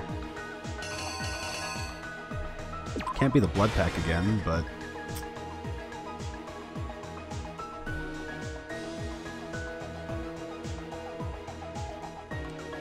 The killer is you! Try it. They drugged him, knocked him out. Next, Hifumi positioned himself to make it look like Robo Justice was attacking him, while the killer used a digital camera to take pictures of the assault. They did all this just to create evidence that would put the suspicion on I'm gonna Hiro. fuck this up. When they were done with him, they shoved him, still unconscious, into the pool room locker. And then finally, at 6 a.m., they moved into the murder phase of their plan. They called Taka to the equipment room.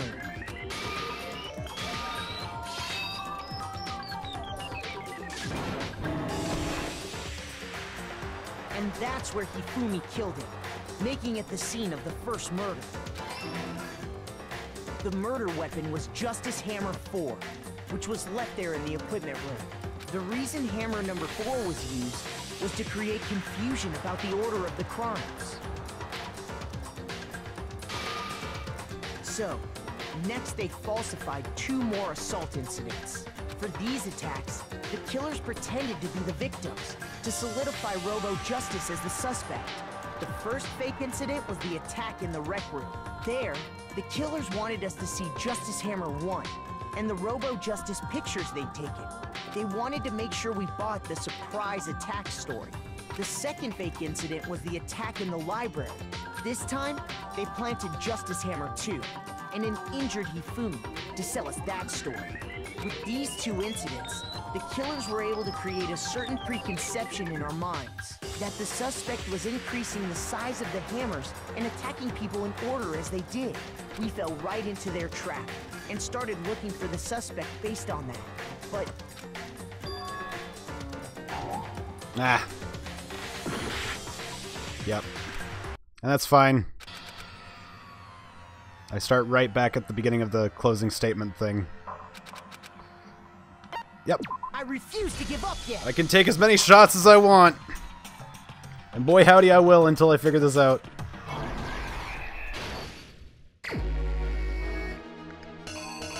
Okay, so we know it was this. And then 1 in the morning. Yep. And then snap pictures. And then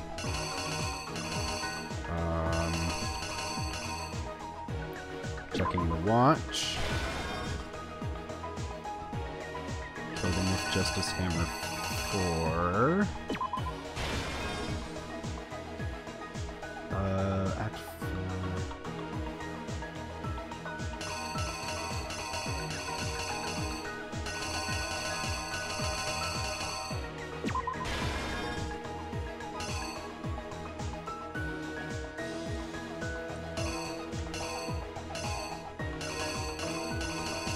I've got...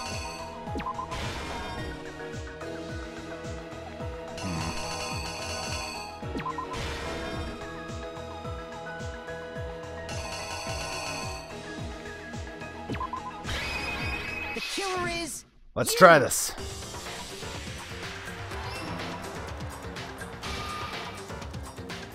Fucking expressions. I love them.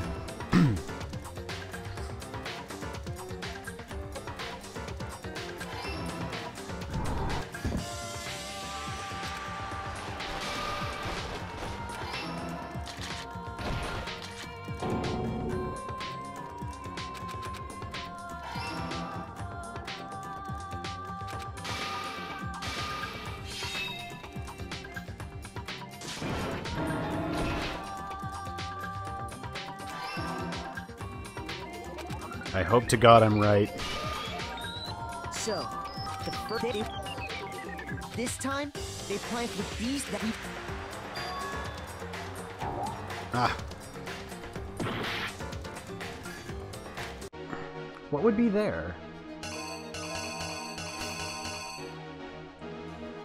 Not Yakuya, is it? Justice Hammer 2? The killer is you! So, for these attacks, the killer... Aha! So I'm pretty sure I got this wrong, but I'm not sure what I... He left Hifumi alone in the nurse's office. This was exactly what Hifumi was hoping for. He took a blood packet from the refrigerator and Justice Hammer 3 and turned the room into a crime scene in which he himself had apparently been brutally murdered. Duh! I'm an idiot.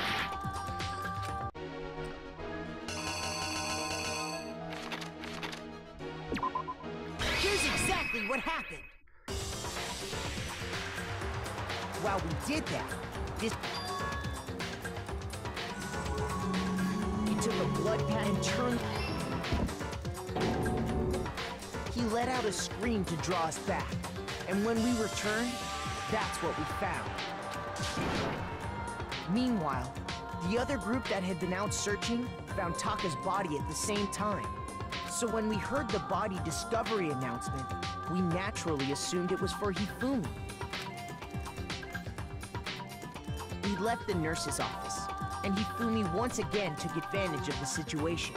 He simply got up and made his escape.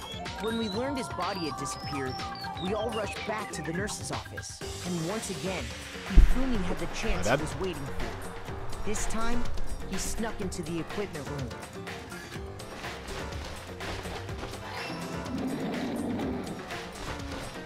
He wrapped Taka's body in a tarp and used the dolly to move it all the way down to the repository. That explains how each of the bodies disappeared. But even Hifumi didn't know what the true killer had in mind for their final act.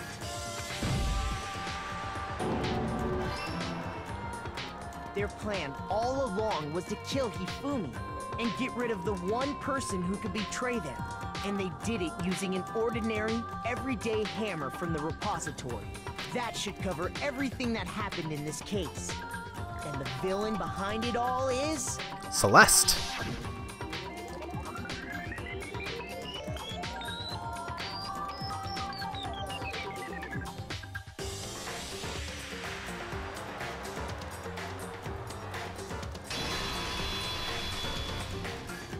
Celeste!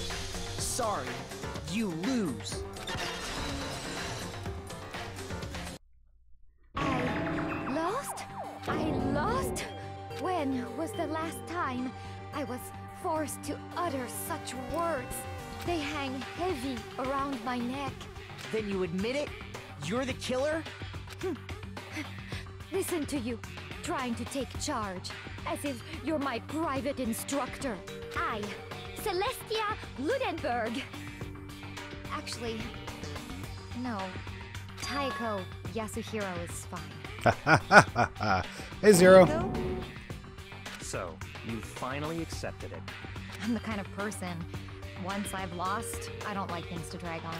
I really like Celeste's voice actress. Like, she's constantly changing tone throughout her own case. Interesting. And now we get to watch the murder!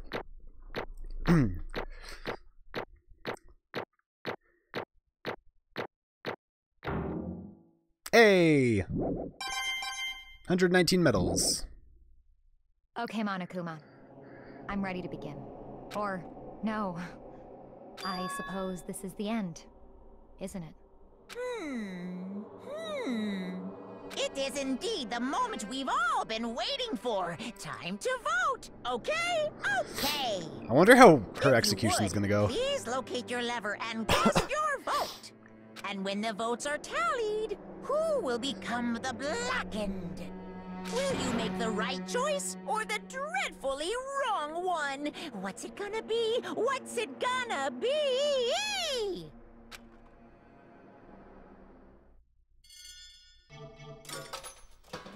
This is probably the best part of any given murder trial.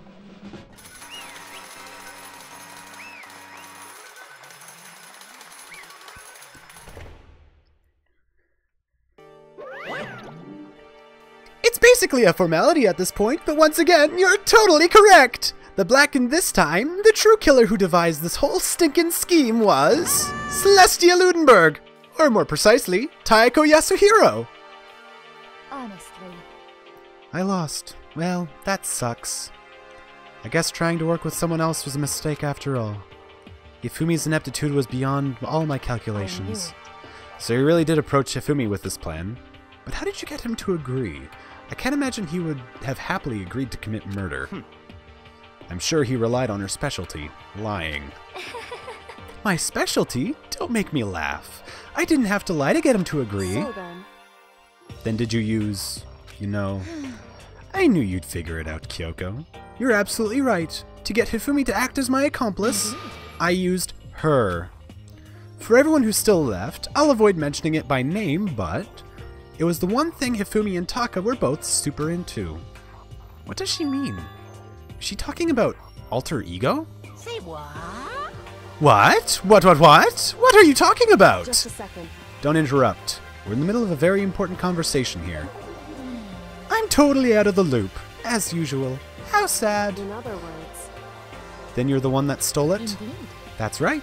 I see. And you used it to drag Hifumi into the plan you'd come up with? Right again. Last night, after we had our meeting about how it had disappeared, I paid Hifumi a little visit. What are you doing here? Actually, I was hoping I could talk to you. Alone. It's about what was stolen. I know who did it. what? Are you okay with this? It was Taka. He stole it. So then... And I have proof. Would you like to see it? Man, Hifumi is stupid. As it turned out, I'd found a use for the digital camera. I'd taken you-know-what to Taka's room earlier and took pictures of it there. I deleted the pictures as soon as I had shown it to Hifumi, of course. Damnation! So it was him! But how did he do it? She was supposed to yell if either of us got close to her. Okay, he did notice that. You are correct, which is why Taka forced me to steal it. Say what? As for me... Please forgive me. He threatened me. He did. As for me... He came into my room last night unannounced, and then, it's hard for me to even say, he abused me. What? And he took pictures. He said if I did not do it as he asked, he would show them to everyone. So I had no choice. Damnation! That's a crime! An absolute crime! I knew he'd gone a little crazy, but I never imagined he would go that far! It was amazing how completely he bought it. I can't express how enjoyable that was. I'm about to say something I've never said before in my life. I'm going to kill him! I'm gonna fucking kill him! Most unfortunate... Wait, please. If you go now, you will be playing right into his hands. Huh? Actually... Taka is planning to use her to escape. And he has made you his target. What? Escape? What do you mean? Taka is going to try and kill you. Indeed. And also he can keep her to himself. That bastard! Bastard, bastard, bastard, bastard! Honestly. Can we allow him to continue with these barbaric acts? Absolutely not! How could I? She... I have to save her! Actually... Then, how would you like to join with me? It just so happens, I have come up with a plan. Huh? I have devised a way to reclaim what he has stolen and escape this dreadful school. And with that, it is complete. Huh? What are you talking about? Oh, nothing. Hifumi agreed without second thought. The effect that item had on him was remarkable. The power of love, even a love as twisted as that, can still drive people mad, it would seem. You disgust me. I see. I have another question for you. Was that strange costume Hifumi's creation? Indeed. Yeah, it was a real pain in the butt, too. Nose, why? Leave me alone for, for a while. But it's like, nope, streaming. Gotta run like a faucet. Holy shit. Just one moment.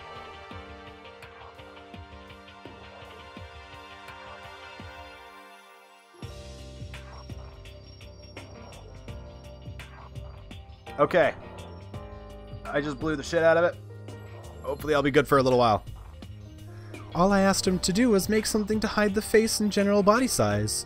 I had no idea he'd make something like that, but it's my fault for picking him in the first place. So, why'd you decide to make me the suspect? Because you're stupid. That's it? Let's see. And in that regard, I made the right choice. I'm so glad your stupidity surpassed even my expectation. Life must have been tough on your parents, though. I feel like I could cry. But when you were explaining your plan to Hifumi, how did you explain the part about him playing dead? What she's asking is, what was Hifumi supposed to do after that, assuming you'd actually let him live? Are you okay with this? That's simple. After he did his part and pretended to be dead, once someone showed up, I told him to say he'd been seriously wounded. He was on the verge of death, but he barely held on. And he really believed that? Well, of course. That wasn't all there was to it. As I explained it to Hifumi, the plan was, while you were all questioning about what had happened to him, I was going to murder someone else. At that point, Hifumi would have an alibi, so nobody could doubt him. I told him that, and he believed it. It all seems very straightforward. Stereotypical. I just matched the lie to the level of opponent. In fact, Hifumi ate it up. He believed the lie wholeheartedly, right up until the moment of his death. So in the end... So you had planned to kill him all along? But of course. There would have been no point in my plan if one who pretended to be dead did not end up dead himself. What the heck? How can human life mean so little to you? That's a non-issue. I simply did everything in my power to win. Don't be mean! Now you sound like I Byakuya! wonder about that. No, he derives his pleasure from the thrill of the hunt. In that aspect, we are nothing alike. Why? Then, what made you take things this far? What the heck? Was it really just for money? Are you talking about the $10 million Monokuma offered us? That is a lot of money, that is true. But that's not all there is to it. From the moment our new life here began, my only thought has been escape.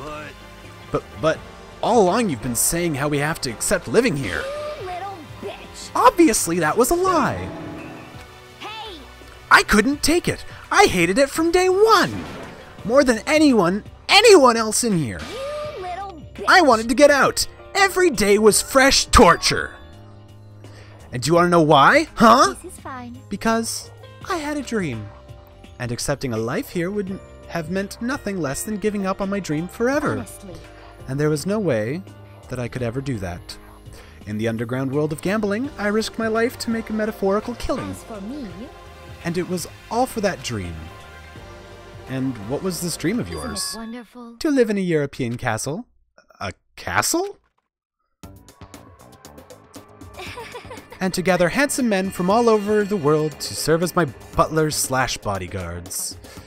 I was going to make them dress up like vampires and satisfy my every need. Once I'd obtained that, I would have created a perfectly aesthetic world of This is decadence. Living the rest of my life there was my only dream, my only goal. That's what life is all about! Combined with my own winnings, Monokuma's $10 million would have made that dream a reality.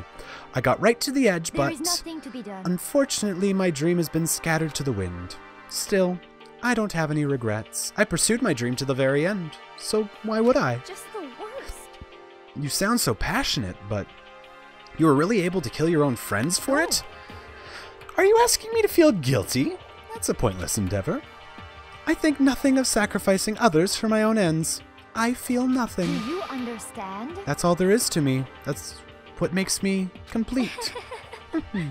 Isn't it terrifying how different our values are? There's simply no room for understanding. What is this? That's what we should be saying, and plus, how can you be so calm? Don't you realize you're about to die? Why aren't you scared? My ability to lie is unraveled, and I take pride in that. It's just so...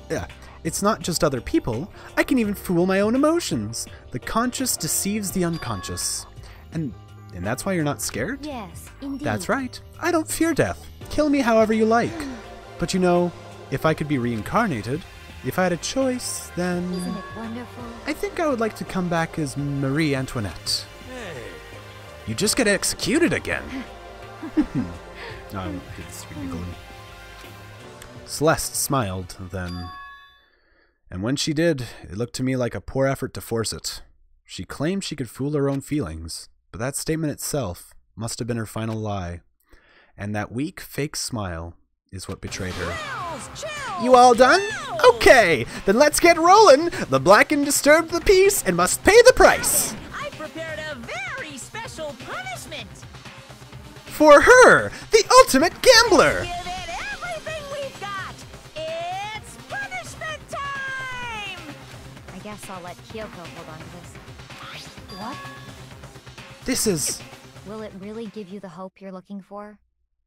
I can't say I ever saw it that way. Which is why... Actually, it's not important. Well then, take care, everyone. Perhaps we'll meet again. In another life.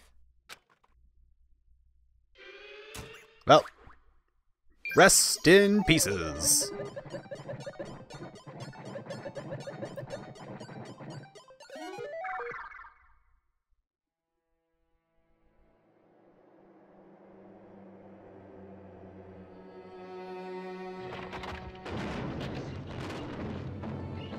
Oh fuck, is she gonna be burned at the stake?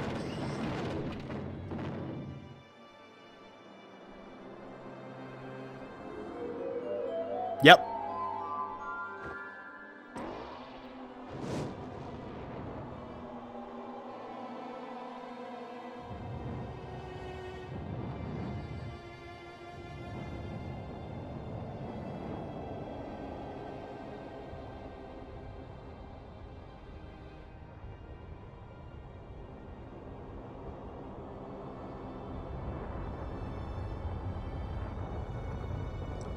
Man, that sucks. Oh, what a horrible way to die.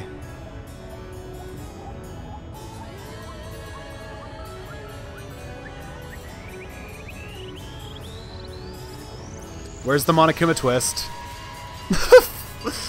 Oh man, really? The fire department?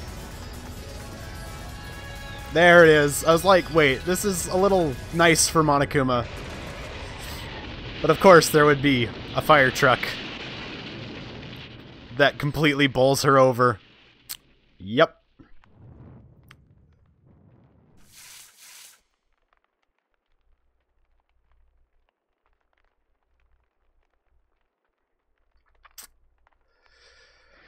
And that's another 3 people dead! It's over. The 3rd execution is over. Celeste's death is over.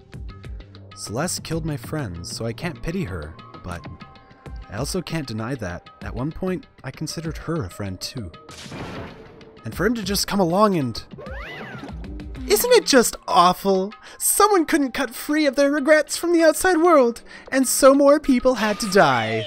You guys are still young! You need to place more value on your lives. What are you gonna do? Jeez! And here I thought you guys were gonna pass the torch of hope to the next generation. Let me out of here! What do I care of hope? I'll throw it in the trash if you just let me out of here. Too bad. You're all the embodiment of hope, whether you like it or not. And it's my destiny to knock you down one by one. It's sad, yes it is. But in reality, but that reality just can't be avoided. Don't talk like you're not responsible. How long are you gonna make us? Yeah. How long are you gonna make us keep going through this? What do you want from us?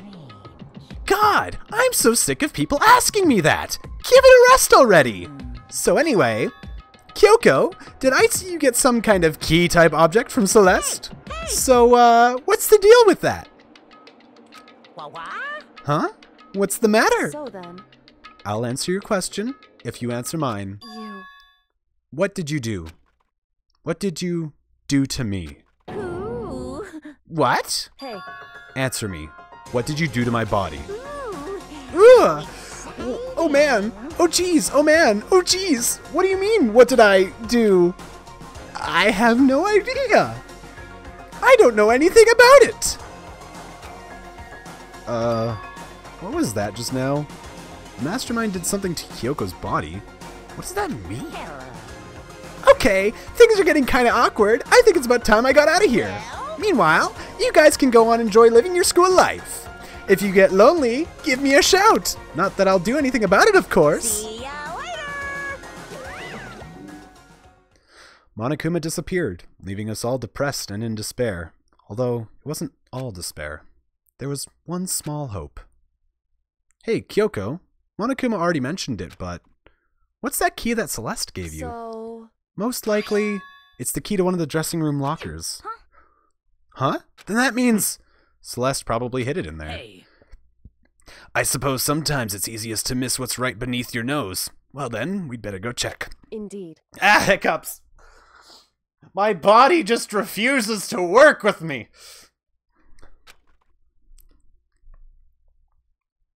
We left the courtroom and rushed into the dressing room.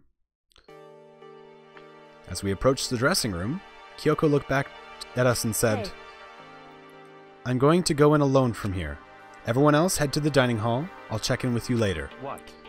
Why exactly are you going alone? So... Do you even have to ask? As she spoke, she glanced quickly at the surveillance camera. Come on. That's not what I mean. Why you?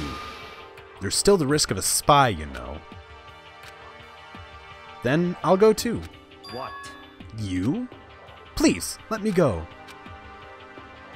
Standing here arguing is just going to draw more attention to us. Do whatever you want. Thank you, Byakuya. Well then. Then it's up to you now. Yo! I'm going to go to the dining hall, okay? Huh? So Makoto and Kyoko are going to go together? Does that mean what I think it means? Okay. Good luck, Makoto. Girls like her are total pushovers when you show a little backbone. I tried to forget what Hina said. Everyone headed to the dining hall, leaving me and Kyoko there alone. Shall we go? Well, shall we? Yeah. So then... We need to get into that locker. Kyoko took the key Celeste had given her and locked the locker. And as the locker swung open, we saw... Good morning! It's been a while, hasn't it? It's safe, thank goodness. I'd never heard Kyoko sound so relieved. It was like she was speaking from the bottom of her heart. I did just what Celeste asked. I didn't say a word. I stayed quiet the entire time. Oh, and I think I might be able to open the last set of files soon. Maybe as early as tomorrow.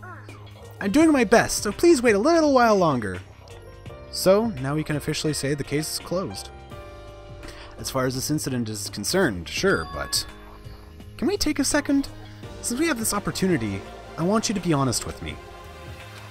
Kyoko, please tell me, what are you trying to do all on your own here at the school?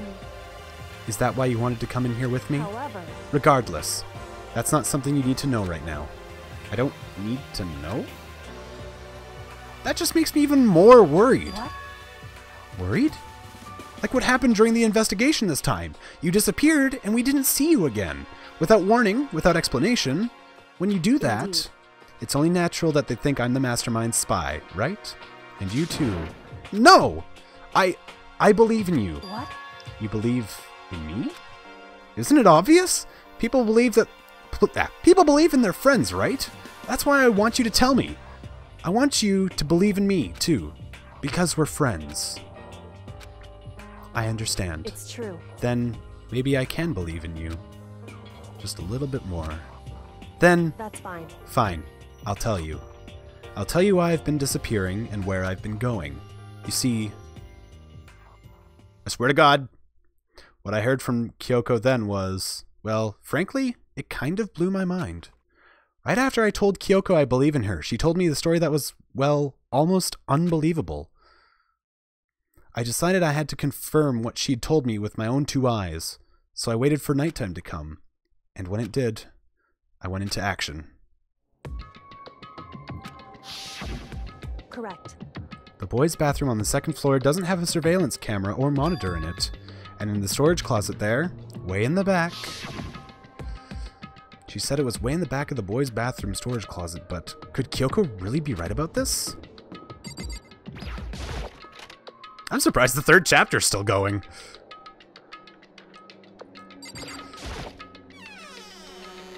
It's just a normal storage closet as far as I can tell. The secret Kyoko had told me about, could it really be hidden here? She said it was way in the back of the storage closet, but I mean, seriously? Without thinking, I placed my hand on the back of the storage closet, and suddenly, as if it were being yanked in, as if I were being yanked in. At the same time I heard that sound, I fell through the wall. I had no idea what was going on. I had fallen through the back of the storage closet. Huh? It turned out, the back wall was like a revolving door, and I'd made my way to the other side, just like Kyoko had said. Correct. In the boys' bathroom on the second floor, there's a storage closet, and way in the back of that closet, there's a secret room. So this is the secret room. But what's in here? A box of tissues. There's a bunch of files, and what look like volume after volume of yearbooks. They're all covered in dust. Looking at everything, one file at the edge of the bookshelf caught my eye. Hope Speak Academy's student registry? This is the only thing in here not covered in dust. Has someone been looking at it recently? I slipped the file into my hand, but before I had a chance to look at it, a slip of paper fell out of the file and I turned my attention to it. What's this? You must not leave. That's kind of weird. I could understand if it said, I can't leave, but you must not leave? What is this? My head feels funny. This strange sensation. It's like deja vu. Those words, you must not leave. I've seen them somewhere before, but I can't quite remember. What do I know? What don't I know? A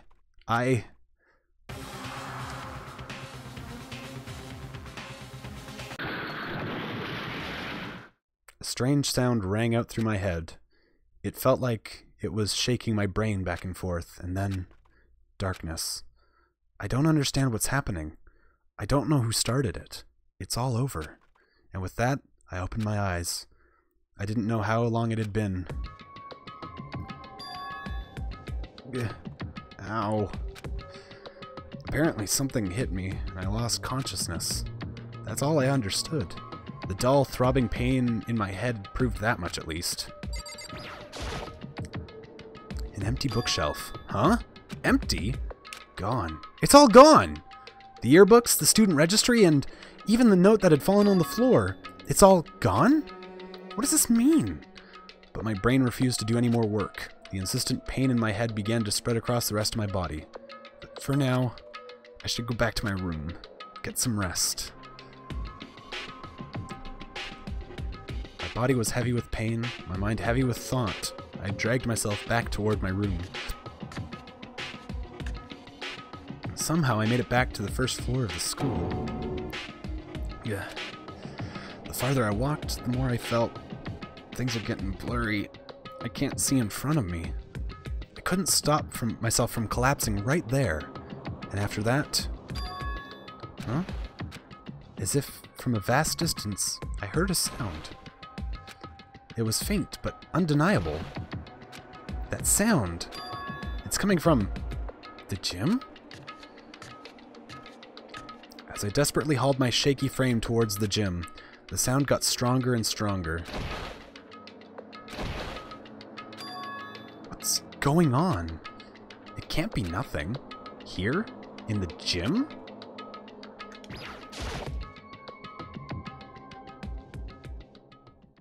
I didn't make a sound as I opened the door to the gym. The sounds coming from inside, meanwhile, only intensified that much more.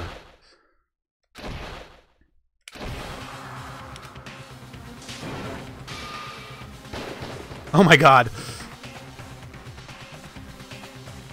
Before me, there raged a battle beyond anything humanly possible. No, one side's not human, that's for sure, but regardless, I couldn't stop staring. I forgot to move, or even breathe. Why, you? What do you think you're doing? you a question. What's the meaning of this? How dare you defy me? This wasn't part of the deal! Excuse me? The deal? I've made a decision. I will no longer retreat, no longer compromise, no longer regret. I've made my decision. I'm going to resist you. Okay, but you do realize what will happen if you go through with this, right? You haven't forgotten, have you? What I'm holding hostage? What am I looking at? What am I hearing? A hostage? Then, could it be? The mastermind spy is... the one person who's been guarding bodies?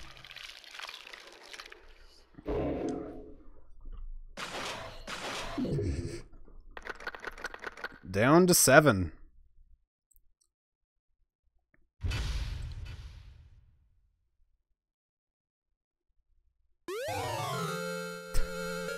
You received the Super Robo Justice present.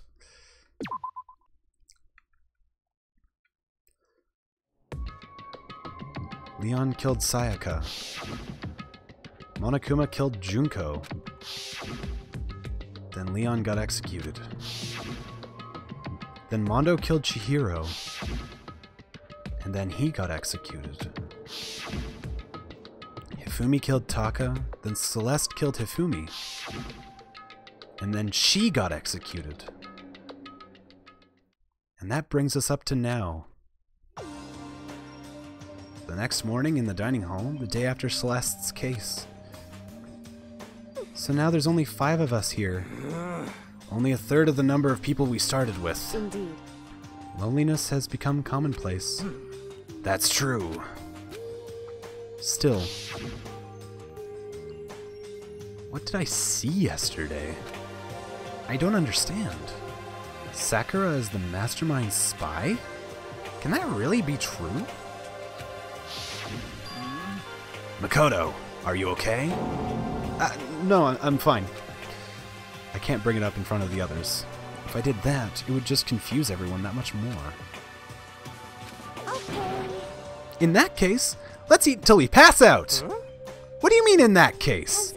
Well, 'cause look how scary everyone looks. It's gotta be because you're all fighting on empty stomachs, right?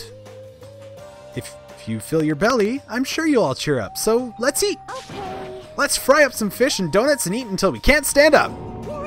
That's like Deep Impact style, Meteor Impact, Extinction level event combination of foods! What?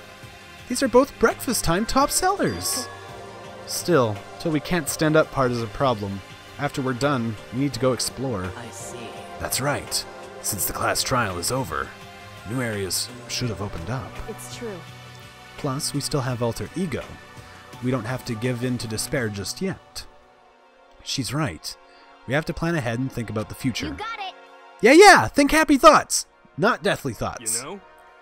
Like when we're gonna get out of here, right? Serious. When this is all over, I think I want to get reborn for serious. Or, I mean, reborn as someone serious. Well... Hey, are you okay? That sounds like something someone who's about to die would say. I'm totally okay. I'm not gonna die. Why?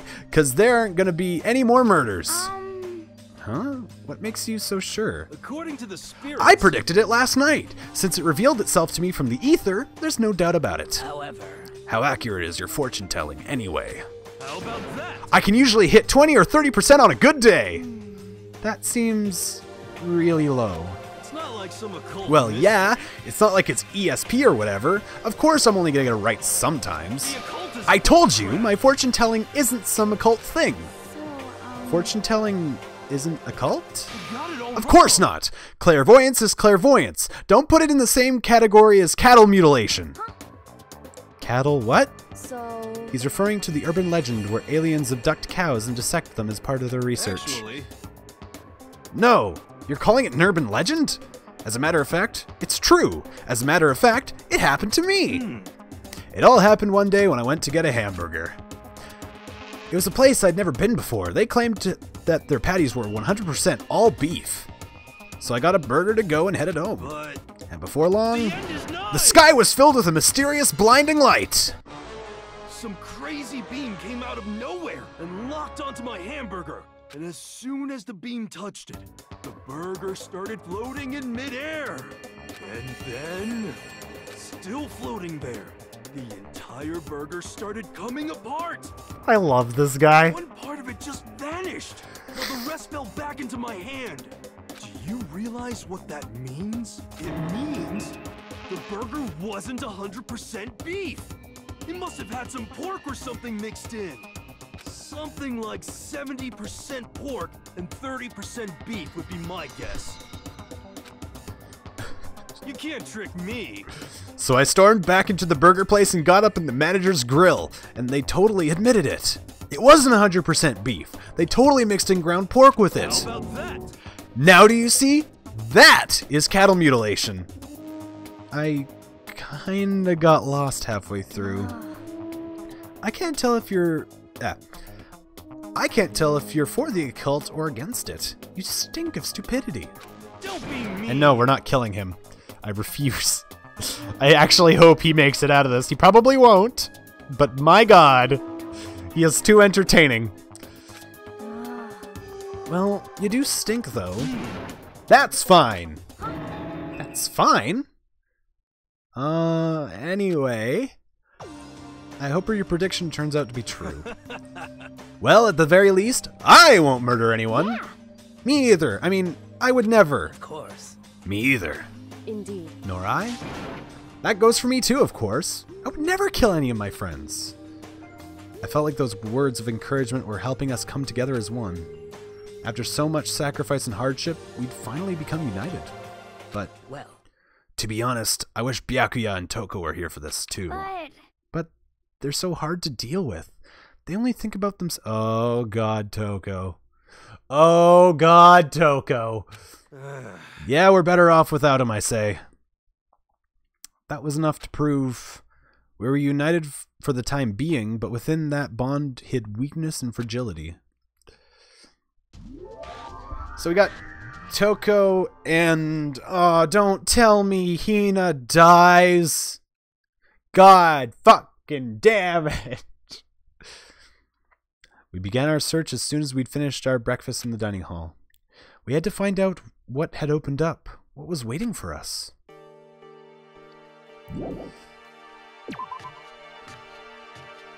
I'm going to guess that I want to go to the bathhouse. What you got for us?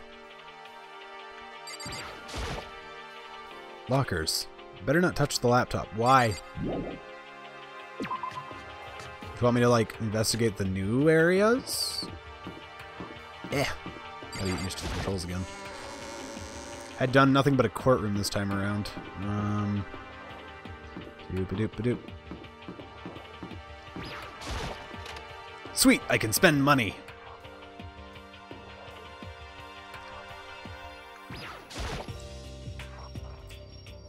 Yep.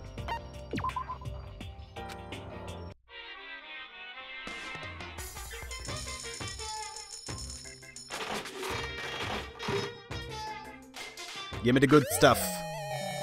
The roller sneakers again? But Mondo's dead, and so is weird Taka Mondo. That was bizarre. What in the fuck?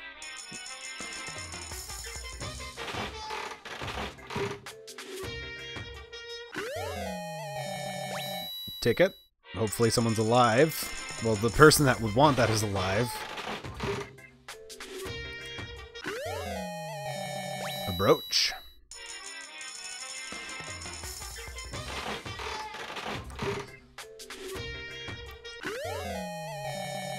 One of those weird... one of those weird dolls. Flashlight!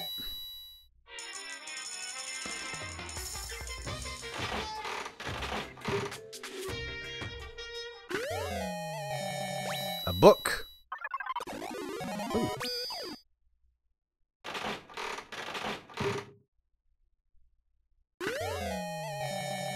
A watch. Oh, wow. Exactly 22 coins. God damn it! Oh wait, boxing gloves. Maybe I could give that to Sakura.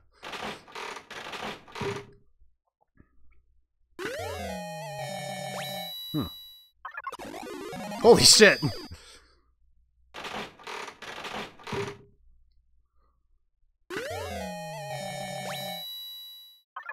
Holy fuck!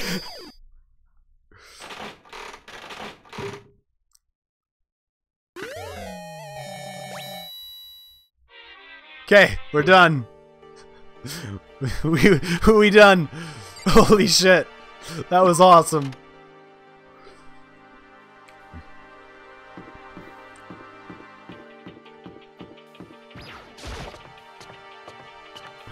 Vac ban. Yeah, sure. Couldn't be luck.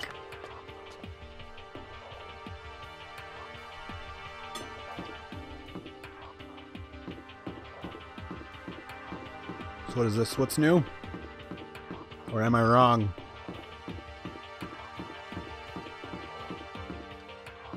Oh hey, son of a bitch. I was right for once. So now we have access to the 4th floor of Hope's Peak Academy. Maybe this time we'll find some kind of clue. No, this time I have to find it.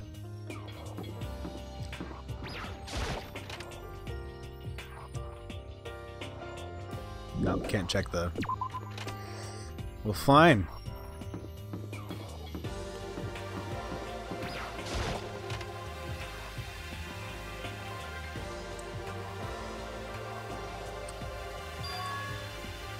This is the music room. It's hardly even a classroom, it's more like an actual concert hall. This is a grand piano? Seems really old. I bet it's worth a lot of money. Of course, without someone around who can play it, it's totally useless. Hey. You know, you haven't told me what you think yet.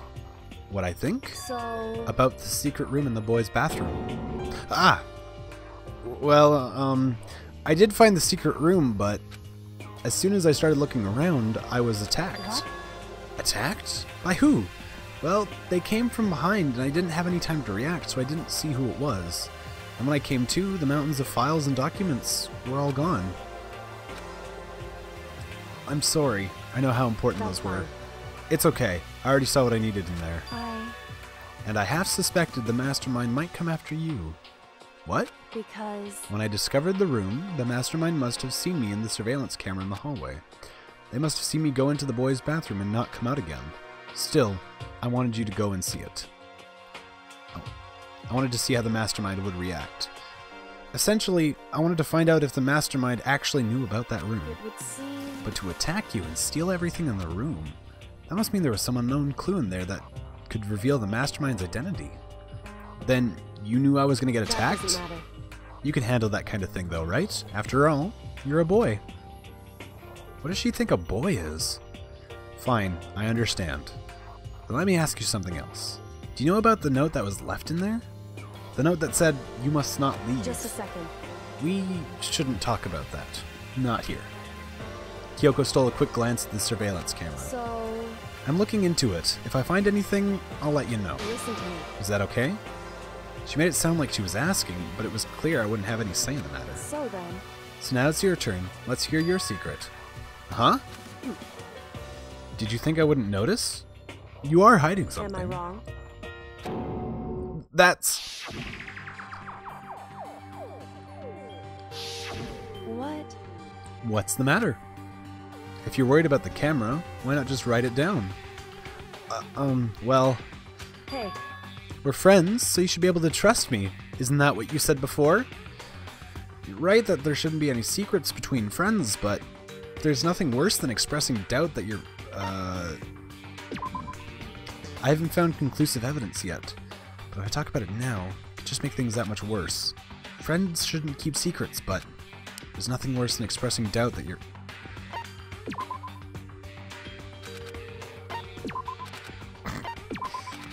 I realize this isn't gonna work. Sorry, I can't tell you. Not yet. Correct. So that's your answer. However, But do you think that's fair? You were happy to hear what I had to say, and now you're unwilling to share? I'm sorry. I really am. that's fine. It's fine. Goodbye. Goodbye. With those as her parting words, Kyoko left me standing there alone.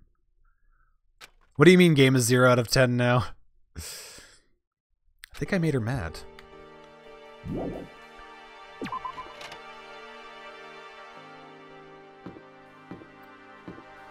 Is that like a presidential office? I gotta see that before anything else.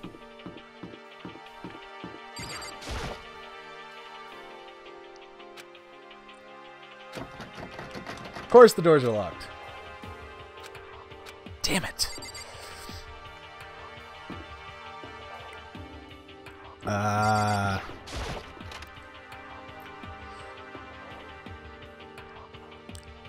Hello, thing on the floor.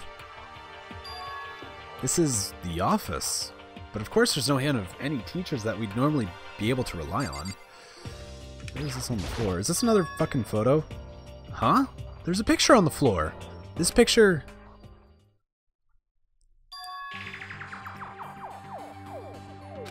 Celeste, Hifumi, and Sayaka? The smiling faces of 3 people who are dead now. The classroom without metal plates over the windows. It's exactly the same. It's just like the picture I saw before. There's no way this isn't important somehow. They're smiling the way you'd expect any normal teenager to smile. Just a normal group of high schoolers living a normal school life. I can't possibly believe that they were able to smile like that in a world of despair like this. So does this mean this picture was taken before they ever came to Hope's Peak? Which would mean everyone in the picture knew each other before they got here? Including Sayaka? No! There's no way! Monokuma did it! Must be fake! You're fake! Monokuma popped up out of nowhere and snatched the picture from my hand. A forgery plot? What are you, a middle schooler? You think the moon landing was fake too? Come on! Then you're saying this picture is real? If there was such a thing as the Nobel Truth Prize, I'd take first, second, and fourth place. Okay. Actually, that's probably not true. I asked you a question. Is this picture real or is it fake? Oh, Makoto, you're so eager to split things in half, aren't you? But it's no use. It's just no use. If you try to split something that can't be split, you'll end up feeling like you're the one being split. It's true. The picture is real. No more, no less. Without another word, Monokuma disappeared. So the picture is real? It's really real? If that's true, if that's the case...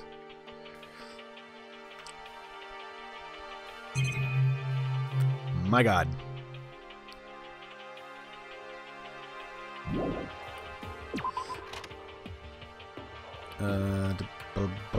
Chemistry lab. Chemistry lab.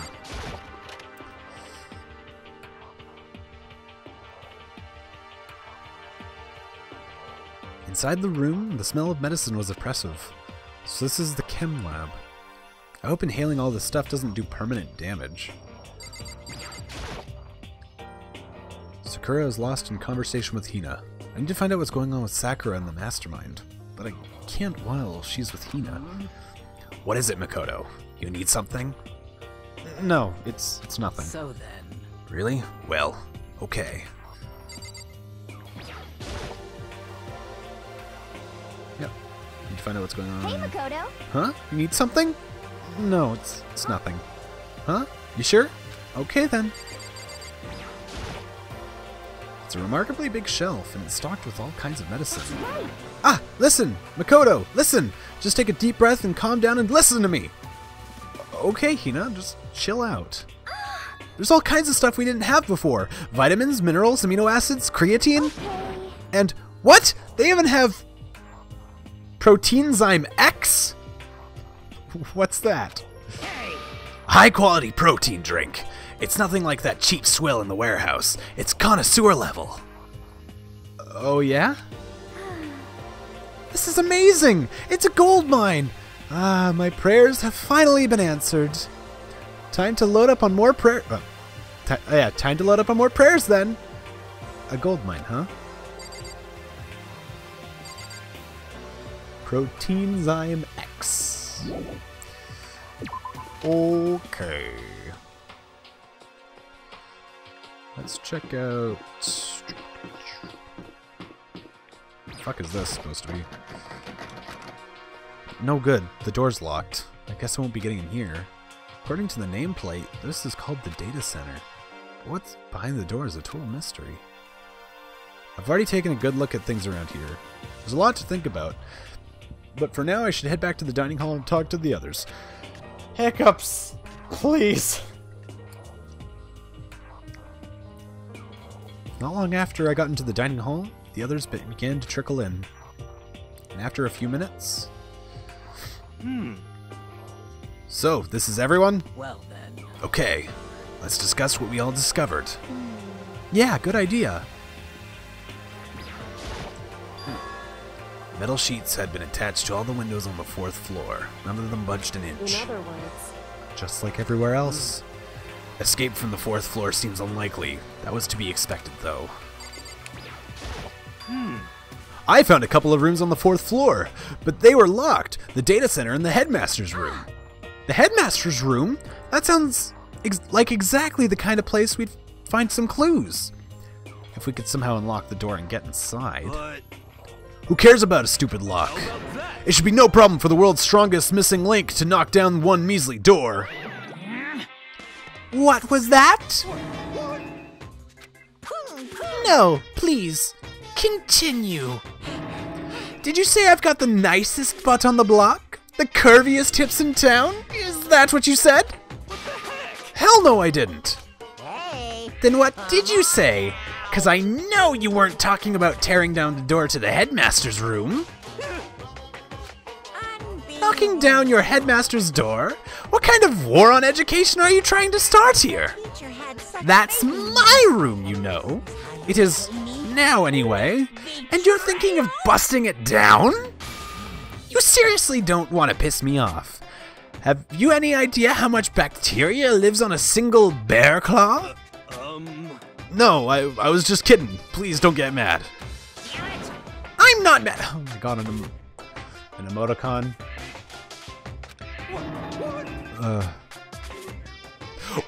Why? This is kind of depressing. I was hoping I wouldn't have to add a rule for this, but if you're going to go around having those thoughts, I have no choice but to add to the school regulations. Seriously? Breaking down locked doors prohibited. There's a rule now, you jerks. The rule has been added to the regulations menu. Is he gone? Ugh, man, I was scared for my life. I was sure he was gonna kill me, for serious. But if he would go out of his way to make up a rule like that, there's no doubt that something important must be hidden in the headmaster's room. But now that's a rule. There's nothing we can do. Yeah. There was a big shelf in the chem lab on the 4th floor and had all kinds of chemicals and stuff. And there was an all-star cast of nutrient additives and supplements. You should at least go take a peek. I highly recommend it. I think you and Ogre are probably the only ones interested in stuff like that. Oh, but it's not all good stuff, though. There was medicine and health stuff, but on top of that, there was also, a bunch of different poisons. Poison? They were all labeled clearly, though, so it would be hard to grab one by mistake. Still, we'd better make sure we're careful around there. And we probably shouldn't tell Byakuya or Toko about the poison, right? What do you mean? Well, just in case. You know what I'm trying to say. Just in case. Yeah, I think you're right. It's Byakuya. It won't be long before he's discovered it for himself. But to put something as dangerous as poison right out in the open, it's absolutely the work of a mastermind. Kyoko time. Kyoko? She's ignoring me. So, Hey, Makoto. Does Kyoko seem upset to you? right. She is, isn't she? She's totally mad! Yeah, it looks like it. What's your deal? I bet it's your fault, isn't it? You must have done something to her. Ah, this is bad. So, has everyone said what they needed to say? I think so. We're serious. It looks like nobody found any clues at all, let alone a way out of here. I haven't been this depressed since my house burned to the ground. Someone, do something to cheer me up. Can I say something? How about that? It's because my dad was smoking in bed. No, I have something I'd like to report. So you guys all remember, right? You remember when I found that picture up on the 3rd floor the other day? Perhaps. You mean the one that showed Mondo, Chihiro, and Leon all together, right? Yeah, I remember. What about it? Well, I found another one. Another picture. Almost just like that one. Another one? But this time, the picture was of Celeste, Hifumi, and Sayaka. Huh? And they were all smiling. And the classroom in the picture didn't have any metal covering the windows. So the picture of Mondo, Chihiro, and Leon wasn't the only one. Now you found the one that had Celeste, Hifumi, and Sayaka? But how can that... Conspiracy! Monokuma must have faked it! But if the picture is real, then everyone who was in it... There would have to be some kind of hidden connection there, don't you think? Some deeper truth that we just don't understand. What? Can't be! It's a fake! But Monokuma said it was real. I know we could just write that off as a lie, but So then you trust Monokuma's word over the people who have died? Huh? because That's what you're saying, isn't it? No, that's not it. I'm shocked. You told everyone how we should believe in our friends, and you refused to do the same. That's not... What's going on, Kyoko? Why are you getting so emotional? I don't understand why she's so angry. Hey, Come on, guys, stop fighting, or all your good luck is gonna float away. Anyway, Makoto, you're thinking about it too much. There's no way Monokuma didn't fake that picture. Of course. He's just trying to confuse us. You shouldn't listen to anything Monokuma has to say. You might be right, but still. Are you all still so conflicted? What? It looks like you guys have stopped playing nice. Byakuya, you all have the same sunken looks on your faces. You were all so ugly before, you shouldn't let them sink any lower. When I look at you, it makes me think of a frog sinking into a pile of manure. You know? Sorry. Just a second. Why are you apologizing? Leave us alone. You're not part of this. Right. That's true enough. Your problems aren't mine. We are, and always will be, completely separate. So whatever's causing your faces to turn so ugly has absolutely nothing to do with me. And if I happen to discover a vital clue, it wouldn't concern you in the slightest. Huh? Did he finally say something useful? hey, Byakuya, what have you been up to? That's fine. I don't mind telling you. Perhaps forcing your lazy brains to get to work might do you some good. Such ignorance. I was in the bath. What else would you like to know? Today's lottery numbers? He was taking a bath? Is he saying that he's been talking to Alter Ego? Did he tell him something? It seems... Maybe we should all go take a bath. Ah, good idea. A mixed bath. Okay. A mixed bath! If Alter Ego really did tell him something, I wonder what it could have been. My god, just looking at like the floor plan there, like holy shit. On that like, actually, no, I don't have the ability to show my mouse right now.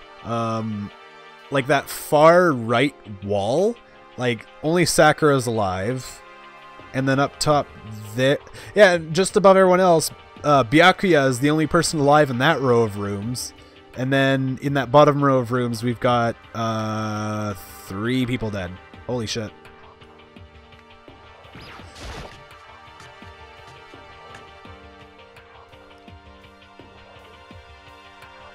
When I got to the dressing room, Toko was sitting alone at the bench, the laptop in front of her. Toko, did you come to hear what Alter Ego has to say too? What's your problem? I already heard it with Master. With Master! You don't have to keep saying it. Anyway, so what are you doing right now? Shut up. Stop bothering me. How about that? Get out of the way. We have to talk to Alter Ego. No, I made Master a promise. A promise? Master told me to wait here, so that's what I'm doing. What are you, his dog? If that's what Master wants, I'd do anything he asks.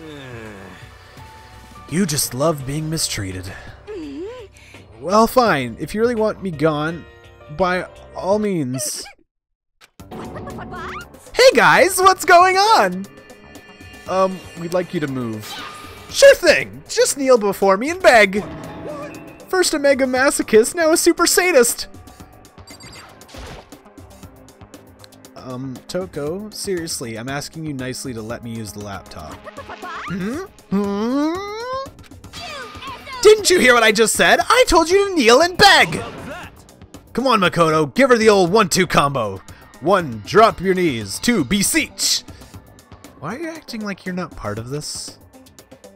I was as desperate as desperate as I felt. Finally, I did kneel down in front of her and I said, please, I'm begging you. Will you please let me use the laptop? I'm on fire! Such an ultra miraculous feeling of happiness. All my pent-up anger at Master for abusing me is evaporating. So even you realize it's abuse. Hey. That should be enough, right? Hurry up and let us talk to Alter Ego. Okay! Everyone, come closer! I already told Byakuya, but I was finally able to crack open all the files that were on this laptop. Sorry to have kept you all waiting. Correct. Just what I thought. I see. Finally, the time has come. I'm starting to get kind of nervous. I felt the same way. Resting on the keyboard, my hands started to shake. Just a second. Move. The single word was like a sharpened blade. Wounded, I moved to and let her take over. Here we go. Body. Hiccups, burps, everything. Drink of water.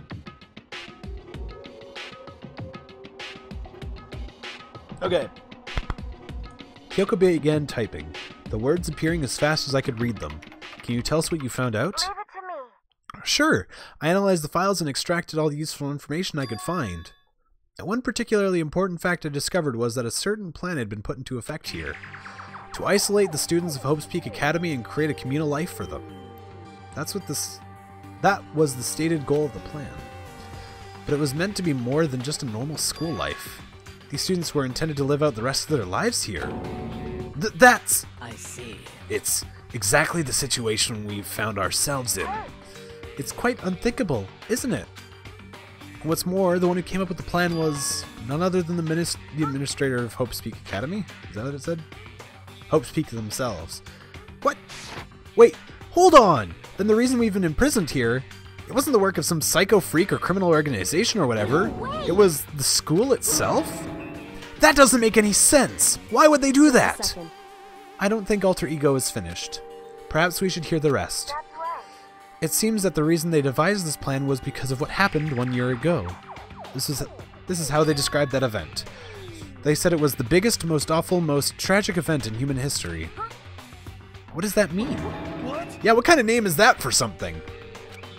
Otherwise known as the tragedy, it was apparently some sort of devastating occurrence. Because of the tragedy, Hope's Peak Academy was forced to discontinue its role as a school and close down. I see. Things are finally starting to make sense. What this means is, 1 year ago, this tragedy took place. And whatever it was, it forced Hope's Peak to shut down. From there, they decided to use the school as a kind of staging ground. That's right. They planned to sequester the students here, where we'd live out the rest of our lives. But why would the Hope's Peak administrators want to shut everyone in like that? Hey. And what could this tragic event have possibly been? In a flash, Kyoko had typed their questions into the computer.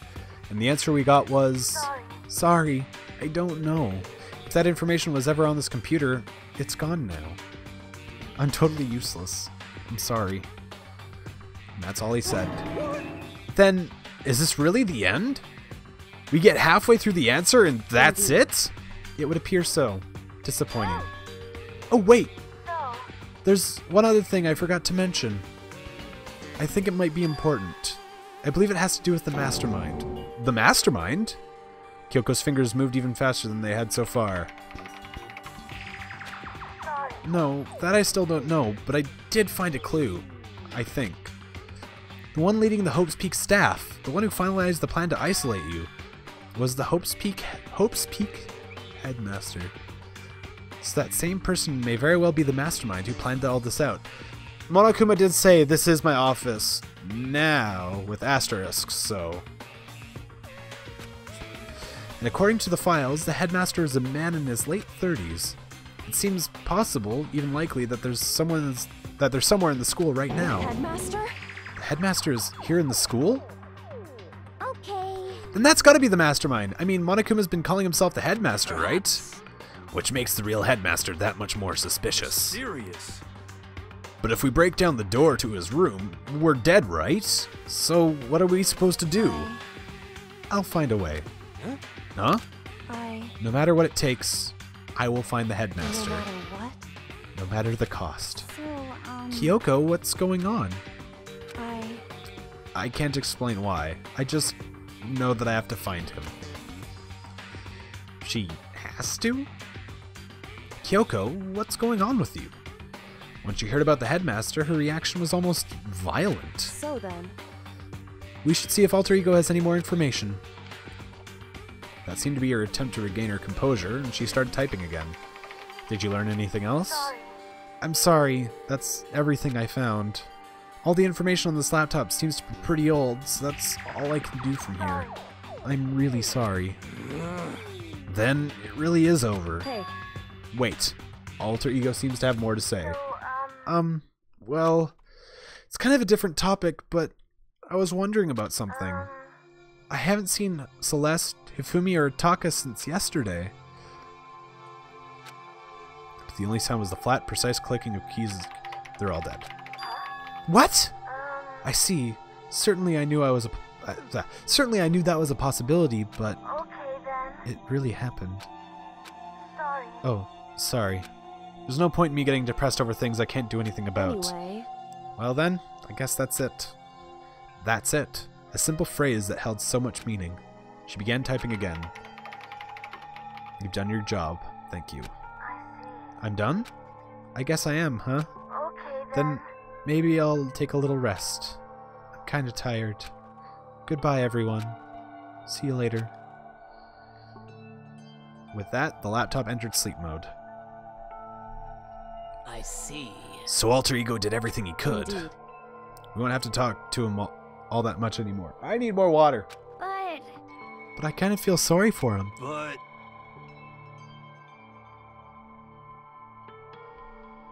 You feel sorry? But he's just a computer program, right? well... I know, but still, he did everything he could for us, you know?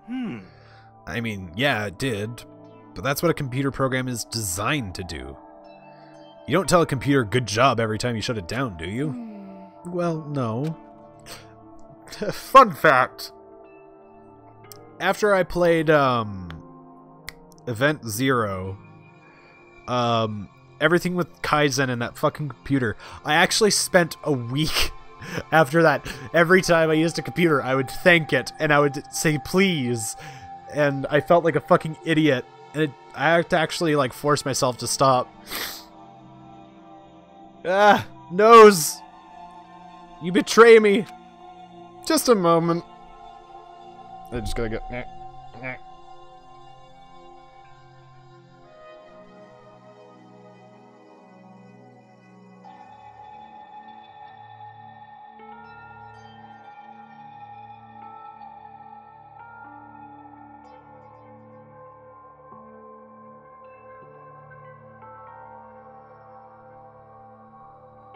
Okay. Hey. Hey, come on. It's just a program. You can tell the difference between a program and a friend, right? But you know, what's the difference between us and that program, really? Huh? I started thinking about how you would differentiate a person and an AI. Alter Ego isn't human. I know that. It's just a program running on a computer. But at the same time, I couldn't help but think of him as our friend. That's right. Yeah! He's no different from us. He's still our friend. I think maybe I understand where you're coming from.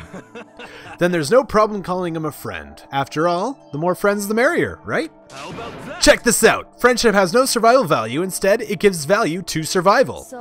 So anyway. Don't so anyway that. It's a totally smart and cool thing that I quoted that I don't remember where. Hey. Anyway, there's nothing more Alter Ego can do to help us. As such, his role in this is over. Am I wrong about that? No, but... Just a second. And frankly, I question the ease with which you decide who is and isn't your friend. Do you really mean that? Wait. Took a big gulp of water and now I'm hiccuping again. The story's gotten off track. We should go over what Alter Ego said one more time. Yeah, good idea. What was Hope's Peak staff thinking? Why are they making us kill each other? Alter Ego said what happened 1 year ago is what started everything. Yeah, he said it was the biggest, most awful, most hopeless event in human history, right? Must have been a huge incident, whatever it was. But did something like that really happen a year ago? I don't remember anything happening that you could describe that way. What about you guys? I don't really watch the news, so... I'm sorry. Sorry, nothing comes to mind. Anyway, That event led to the closing of Hope's at the Peak. very least. If nothing else, it must have had some kind of connection to the school. Maybe all the students here were killed or something. However, What kind of catastrophe would have been all over... That kind of catastrophe would have been all over the news. At least one of us would remember that. Then maybe they covered it up. That would explain why none of us knew that the school had been shut down. I see. Totally covering it up. Totally covering up something like that. I suppose it's not totally impossible. What the heck? What's wrong with our government? Our taxes pay their salaries. They should be handling stuff like that. Maybe, but right now there's one path open to us. So, We have to find the headmaster of Hope's Peak Academy. Correct. We have to find him and make him tell us everything. no matter what? As long as we can get our hands on him, I think. Kyoko. When she said headmaster, I got that feeling again. Well, But even that isn't a problem so easily solved. Yeah, you're right. So then, Well, our business is done here. So for now, we should get out of here. Oh yeah, good idea. Yep. Then I... Huh? Is it really that dusty? Wait, I mean... Oh no, I'm not waiting around anymore. I'm not guarding it. Byakuyo's gonna be so mad at me. Let's avoid getting involved any further. Good call. But as we left the dressing room, someone was there waiting for us. Of course. My heart is pounding away! It's pounding with anger! You're not still mad about that whole breaking into the headmaster's room thing, are you? Oh, that little matter doesn't matter even a little. And I'm a little jealous of you guys enjoying an indecent mixed bath. But that doesn't matter either. It's building. I feel it building. My head's about to boil over with rage! Don't get angry here. Let me help center your chakra. Etch this on the walls of your brain, okay? When you do something to me, I do it right back. An eye for an eye, a fang for a fang. A fang for a fang? Be careful! He just chanted the incantation of devastation! No. Wait. No. It's just a saying. Oh, I see. But what's he talking about? Good evening, everyone. It is 10 o'clock, which means it's officially nighttime! This is a school announcement. It is now 10 p.m. As such, it is officially nighttime. Soon the doors to the dining hall will be locked, and entry at that point is strictly prohibited. Okay then. Sweet dreams, everyone. Good night. Sleep tight. Don't let the bed bugs bite. correct. So, it's nighttime. Hey. What does everyone want to do? Celeste was the one who suggested our nighttime rule, but she's gone now. I think we should still avoid being out at nighttime. I know it'll make me feel better that way. I agree. It's true. Very well then. In that case, time for bed. So everyone headed back to their rooms. Monokuma's parting words left me feeling anxious for the rest of the night.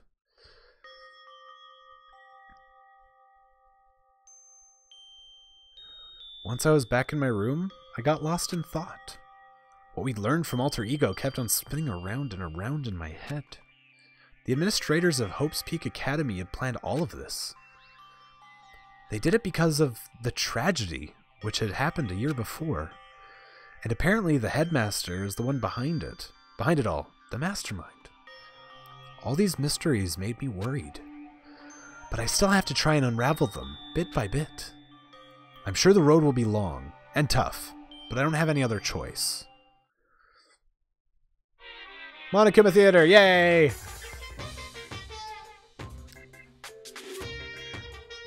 Let's talk a bit about where I was before I became a bear. At first, I was at a total loss.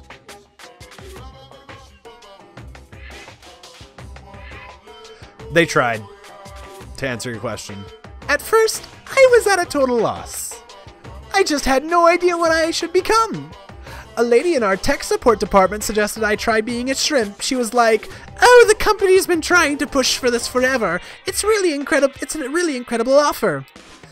But as she laid out the details, it turned out it wasn't a tiger prawn like I'd hoped, but a little popcorn shrimp. That's totally tiny. I would have been the world's smallest mascot. I like eating shrimp.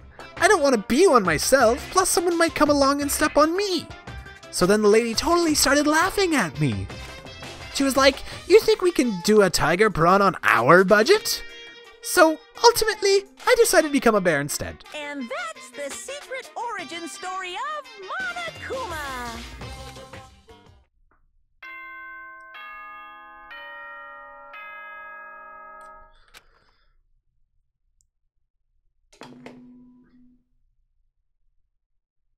Good morning, everyone. It is now 7 a.m. and nighttime is officially over. Get ready to greet another beautiful day. First things first, I need to head to the dining hall.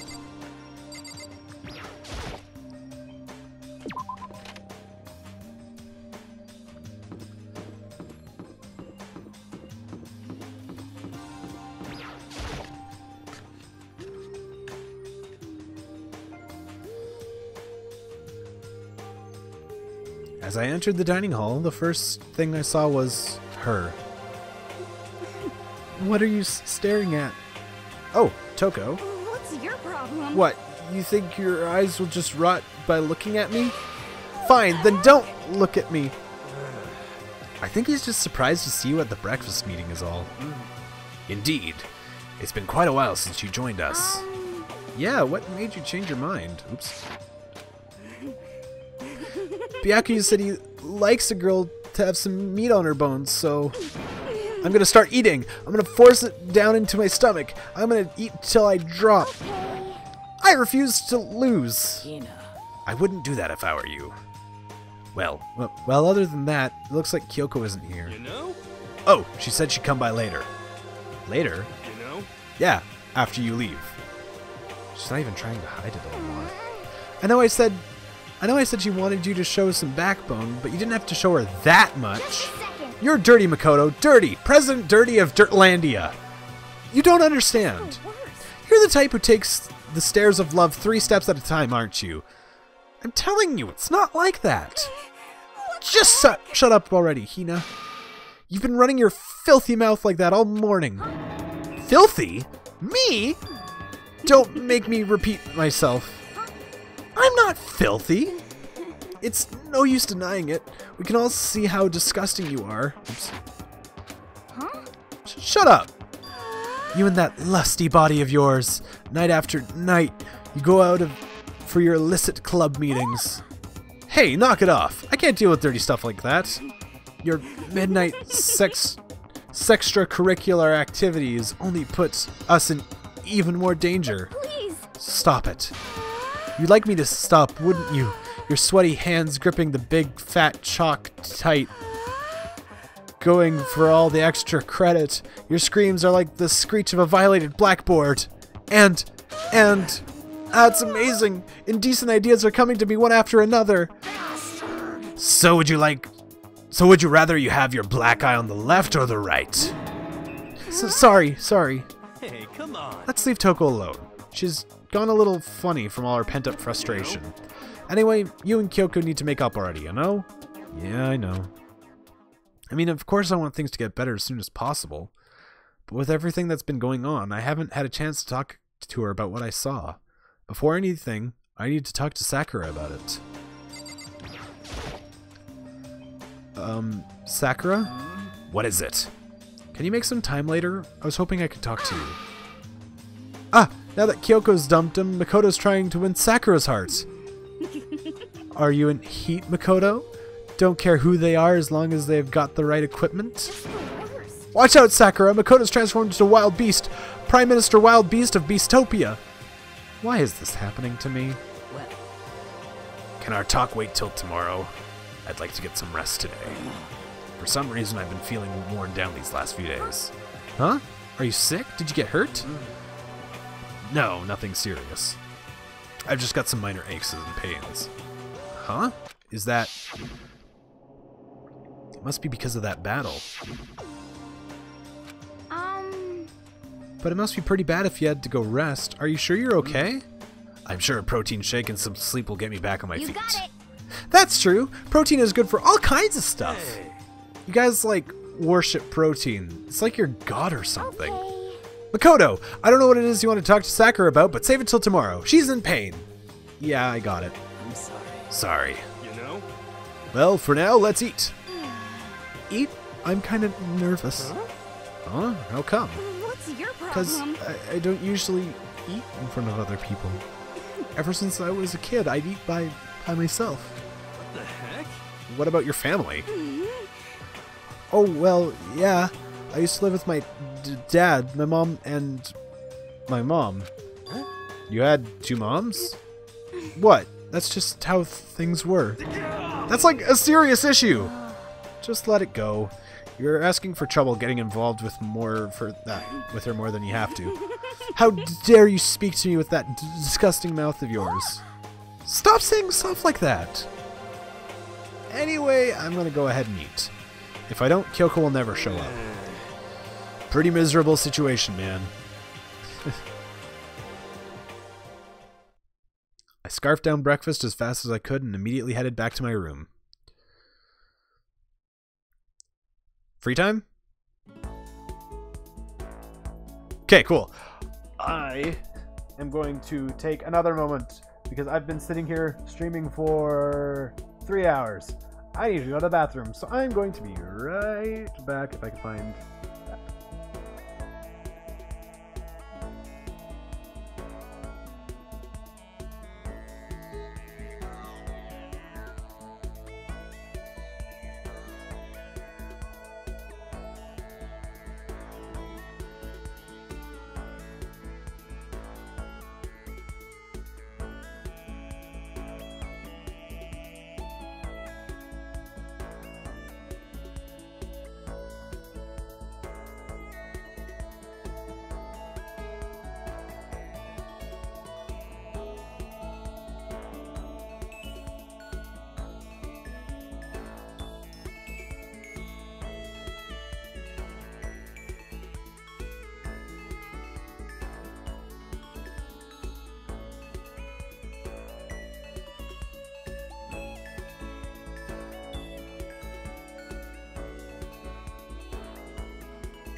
Okay. God damn it. I hate this setup I have right now. Okay. Oh, shit.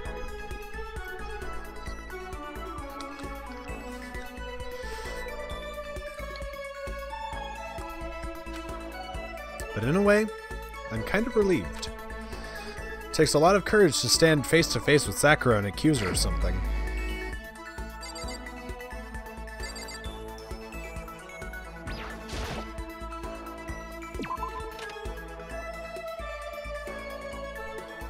So what did I get as gift items? There we go. Now I can hear myself.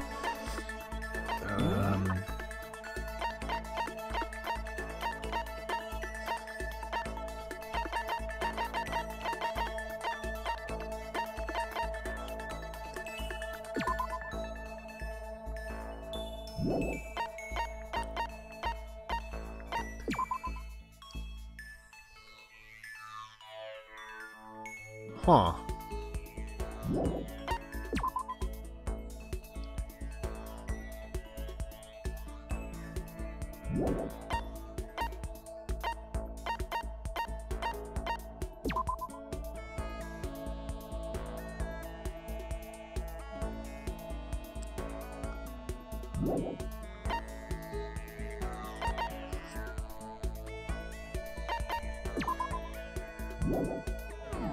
I'm gonna try what's her bucket, Toko, if I could find her.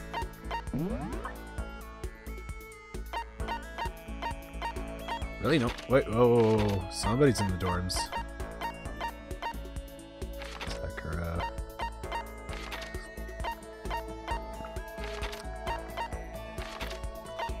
Oh. Aha. Hi. Toko, be my friend.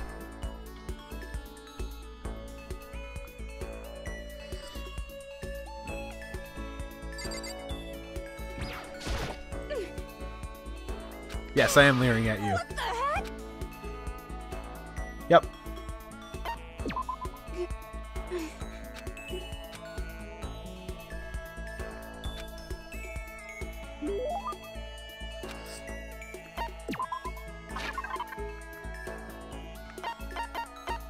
I want to give her the maiden's handbag. Aha! I knew it! What's your... Yeah.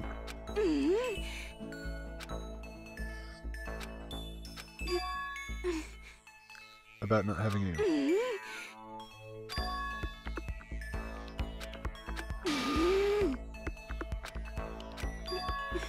Junior high, and out of nowhere this guy from another class just asked me out. Okay, I guess I'm hearing it anyway. He asked me to make plans for the date. I stayed up all night for 3 days planning it, and what I came up with was, it was our first date, so I wanted to do something traditional. I decided on going to see something. What was it? Are you stupid? You're talking about traditional date stuff. What do you think it was? Movie? Pretty cool, right? If you go watch it, then afterward talk about it all passionately. In other words, it's ideal first date material. You stay up for 3 days and that's what you came up with? Next I had to decide what to go see. Since we were in junior high, we couldn't go see some kids movie, right? I wanted something really action-packed. Yeah, a guy would definitely like that kind of thing. It would get you both pumped up. So we decided to check out a Seijun Suzuki triple feature. Tokyo Drifter, Fighting Elegy, and Branded to Kill. Irresistible for any guy, right? And those are all... You know who Seijun Suzuki is? He's the world famous for his one-of-a-kind aesthetic, his unique blending of color. Sorry. The killer's the main character, and he gets riled up by the smell of cooking rice, and a murder masterpiece. Honestly, I think there's probably not a lot of guys my age who would have any idea who he is. You're right. I learned that fact the hard way. He must have hated it because he disappeared right in the middle of the first movie. What? He just left? And after you put all that effort into planning everything out? That's awful. Well, it is what it is. Besides, I found it was just a dare anyway. A dare? Yeah, he lost a bet with his friends, so he had to go on a date with me. And there I was, spending 3 days to come up with something for us to do. This is all your fault. You made me remember that terrible trauma. My fault? Do you like humiliating me that much? Is that how you get your kicks? I've finally seen the real you. No, I can't be around you and your perverted fetish anymore. I'm leaving. Eyes burning with hatred, Toko glared at me before stomping off. Okay, seriously, now she's gotta hate me. God damn it, I need a skill. I want a new skill. Everyone I try to befriend just gives me shit.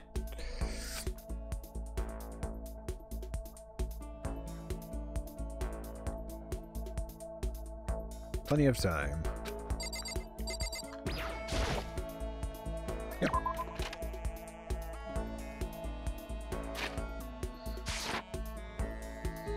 Holy shit. Just a second. Yeah. Byakuya. God. Too many deaths. Too many deaths. Too many deaths. I'm gonna try Byakuya.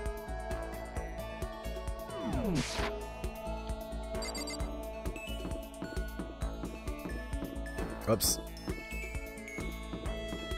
Hi, Genocide Jill.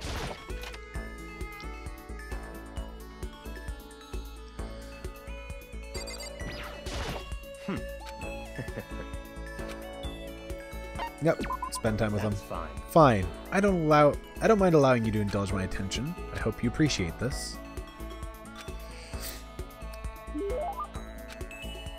Yes.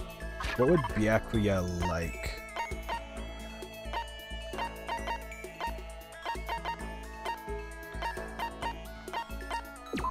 Oh shit. This is... Wait. Naturally.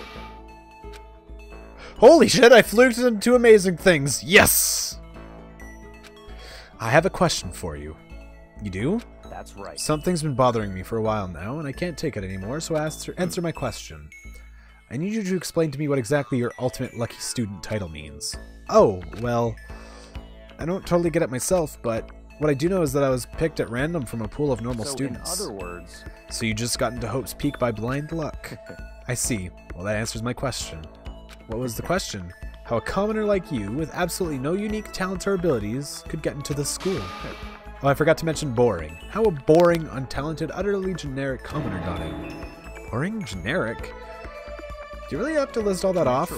But it's the truth. Maybe compared to you, the ultimate affluent progeny and all. But even I... You seem to think it's merely an issue of title, but make no mistake. My lineage, intelligence, figure, athletic ability, they are all ultimate. In other words... Which is to say, I am the ultimate perfection. Feel free to begin calling me that, in fact. This is really taking this to the extreme. You, who have nothing, I, who have everything, we are living proof that all men are not created equal. You have my pity, Makoto. Life can be very cruel indeed. And because I pity you so much, perhaps someday I'll allow you to hear my tale of glory. Consider it a blessing, a gift from me to you, to allow you to bask in my glory. Having finished his mean-spirited lecture, Byakuya left me standing there in silence. I learned one thing about Byakuya today. Anytime I talk to him, I need to be prepared for extreme psychological trauma. Yay, a new skill. Finally. I did my best to keep my spirit from shattering like glass and went back to my room.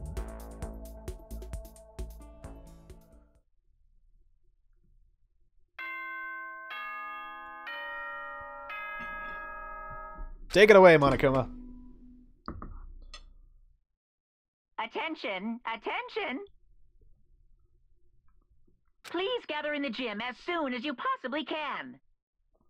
Oh, right. I forgot. Just eating what's left of my dinner. Quickly, quickly, quickly, quickly!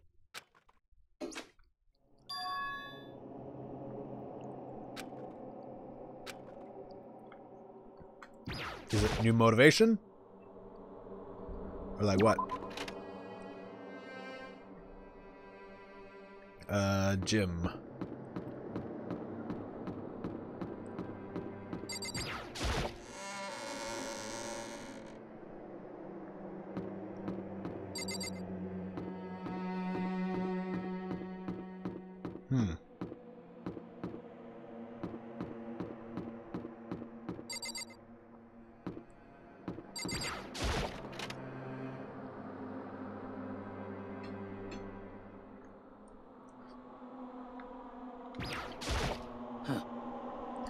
You're the last one. Everyone else is already inside. Aren't you gonna go in? However... I have a bad feeling about this. More than just a feeling, probably. Monokuma did call us all together, after all. Sakura? Well then. Makoto. If something happens to me, Hina... I'm sorry. No, never mind. So then... I'm... Who would ever believe someone who doesn't believe... Who would ever believe someone who doesn't believe in themselves? Sakura?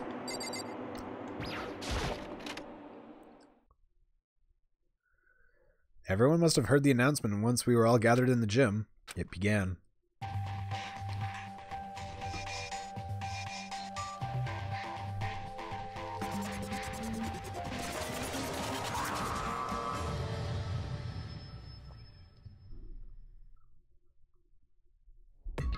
Well? Okay, let's get this show on the road! You're about to give us your next motive presentation, aren't you? Hmm? That's right. You brought us all together to present another motive, right? Is he right? Huh? We have to go through this again? No, not again! I can't take it anymore! I'm impressed by your level of dismay. You finally see just how low on the totem pole of life you really are. No. No, no, no! No, no, no, no, no, no, no, no, no, no, no, no, no! That's not it at all! We're not here to talk about motive. The reason I gathered you all here is so that I could get rid of my grudges. Your grudge? Why? We have a grudge against you, of course, but I don't recall you ever having a grudge against us. I told you yesterday, didn't I? An eye for an eye, a fang for a fang. Stop beating around the bush. Just tell us what you're talking about. Well, Byakuya, you've already told everyone how one of you might be working as a spy for me, right? Come on. Yeah, so what about it? In other words... Well, today I'd like to tell you about that spy. What? Hey, So guess what? The spy is actually Sakura Ogami. You said it so openly. It sounded like it wasn't that big of a deal. You can only just reveal a huge secret. Motive. Everyone will, Sakura will have a huge target on her back now. You said the spy is Sakura. What are you talking about? There's no way Sakura's a spy. Right, Sakura? Sakura? And I might just make Sakura's fulfill the promise she made sometime soon. And if she doesn't, I can't be responsible for what might happen to the hostage of mine. Anyway, that's all I wanted to say. What you guys choose to do with that information is up to you. Roast her, boil her, kill her, don't kill her, whatever! Either way, I can't wait! And just like that, he was gone. Finally, I understood what he'd been talking about. An eye for an eye, a fang for a fang. In other words, betrayal would be met with betrayal. The heck? So what does this mean? Is it true? Has Ogre really been spying on us for the mastermind? What are you saying? There's no way! But that is what Stuffed Animal said, right? Wrong. You're wrong. Well, he's wrong. There's just no way. Well, Sakura, if he's wrong, all you have to do is tell us. I'm sorry. I'm sorry I didn't tell you earlier. What? Oh, no! Then he was being serious for serious? Ogre's been working for the mastermind? I'm sorry. So you've been lying to us all this time? Huh? It's not true. Sakura was probably being controlled. There's gotta be some reason. She didn't have a choice. She was just forced to do it. Yeah, I'm sure Hina's right. Mastermind probably threatened her somehow, and Sakura had no choice but to do what she was told. What? You're talking like you know that for a fact. Because I do know it for a fact. Because I saw it. I saw Sakura and Monokuma fighting. And that's when I heard where I heard it. Monokuma mentioned a hostage a second ago, right? And during their fight, I heard Sakura say she decided to fight against the mastermind. I see. You saw that? The mastermind took a hostage, so you were forced to swear loyalty to them, right? But in the end, you made up your mind to betray the mastermind. What? Which means Sakura isn't our enemy. She's a friend who we can trust without question. Is that it? Ridiculous. Do you live in some sort of alternate reality fairy tale? Not possible. She was the mastermind's tool. You absolutely cannot trust someone like that. Impossible. He's right! We can't just believe whatever she says now! How can you even be so sure she really did betray the mastermind? Maybe this is a double bluff, and she's still doing exactly what the mastermind wants. Sakura would never do that! Okay, then Sakura, if you really have to cut ties with the mastermind, tell us who they really are. Well, I'm sorry, I can't. Even I don't know that. What? You don't know? That just makes you all the more suspicious. Please! She's telling the truth. You have to believe her. Don't make me repeat myself. Shut up. I'm not finished questioning her. Come on. Next question. What's this about a promise? What did the mastermind order you to do? I was told to kill one of my friends. It suddenly felt like the temperature in the room had dropped to 20 degrees. The weight of those words. I see. So even now, you've taken aim on our lives. Wrong!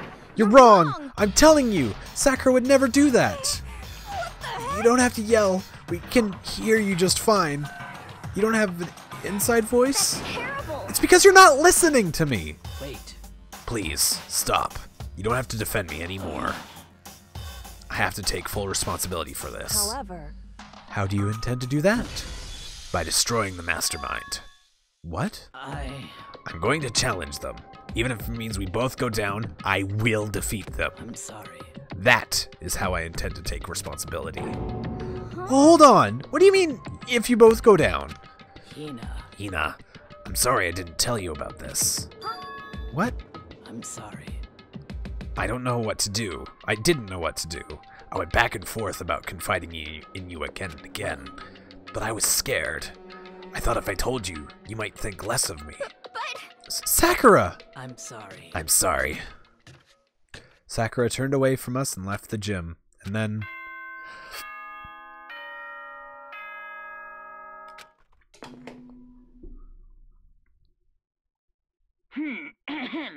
This is a school announcement. It is now 10 p.m. As such, it is officially nighttime. Soon the doors to the dining hall will be locked, and entry at that point is strictly prohibited. Okay then. Sweet dreams, everyone. Good night. Sleep tight. Don't let the bed bugs bite. Well, it's nighttime. We should all go to bed. No way! Hold on! This whole thing with Sakura is... Don't make me repeat myself. over. She's our enemy. There's nothing more to discuss. Terrible! No, Sakura's not our enemy. Why?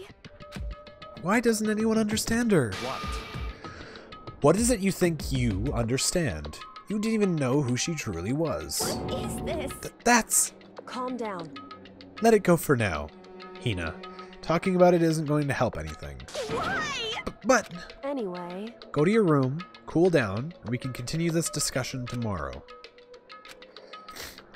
Ah, nose. It was the worst. The mood at the end of the night was just the worst. Being in such an awful mood. We were honestly glad the day was over. That's ominous. Sakura is the spy. She's the traitor. Byakuya said Sakura is the enemy, but he's wrong. She's not the enemy. She's my friend, without a doubt. But what can I do? What can I do to make everyone believe in Sakura? How?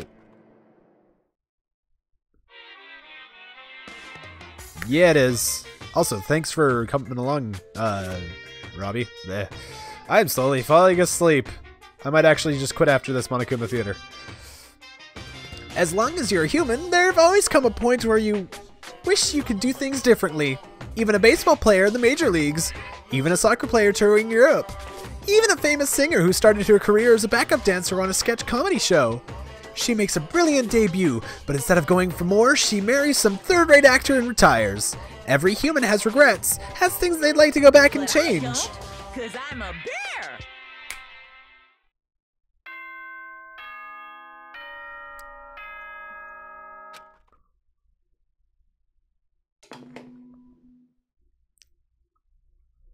Good morning, everyone.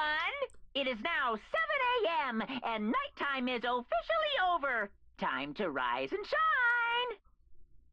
Get ready to greet another beautiful day! I'm worried about Sakura. I need to hurry up and get to the dining hall. By hurry up and go to the dining hall. No. Save. Because I'm falling asleep. Daily life. But anyways, I'm gonna get back to this tomorrow because I'm just gonna fucking crank through this game and see how much there is to see. But anyways, thank everyone who's been watching so much for watching. I'll be back on tomorrow with more murder mysteries. But again, thank you all, and you all have a good night.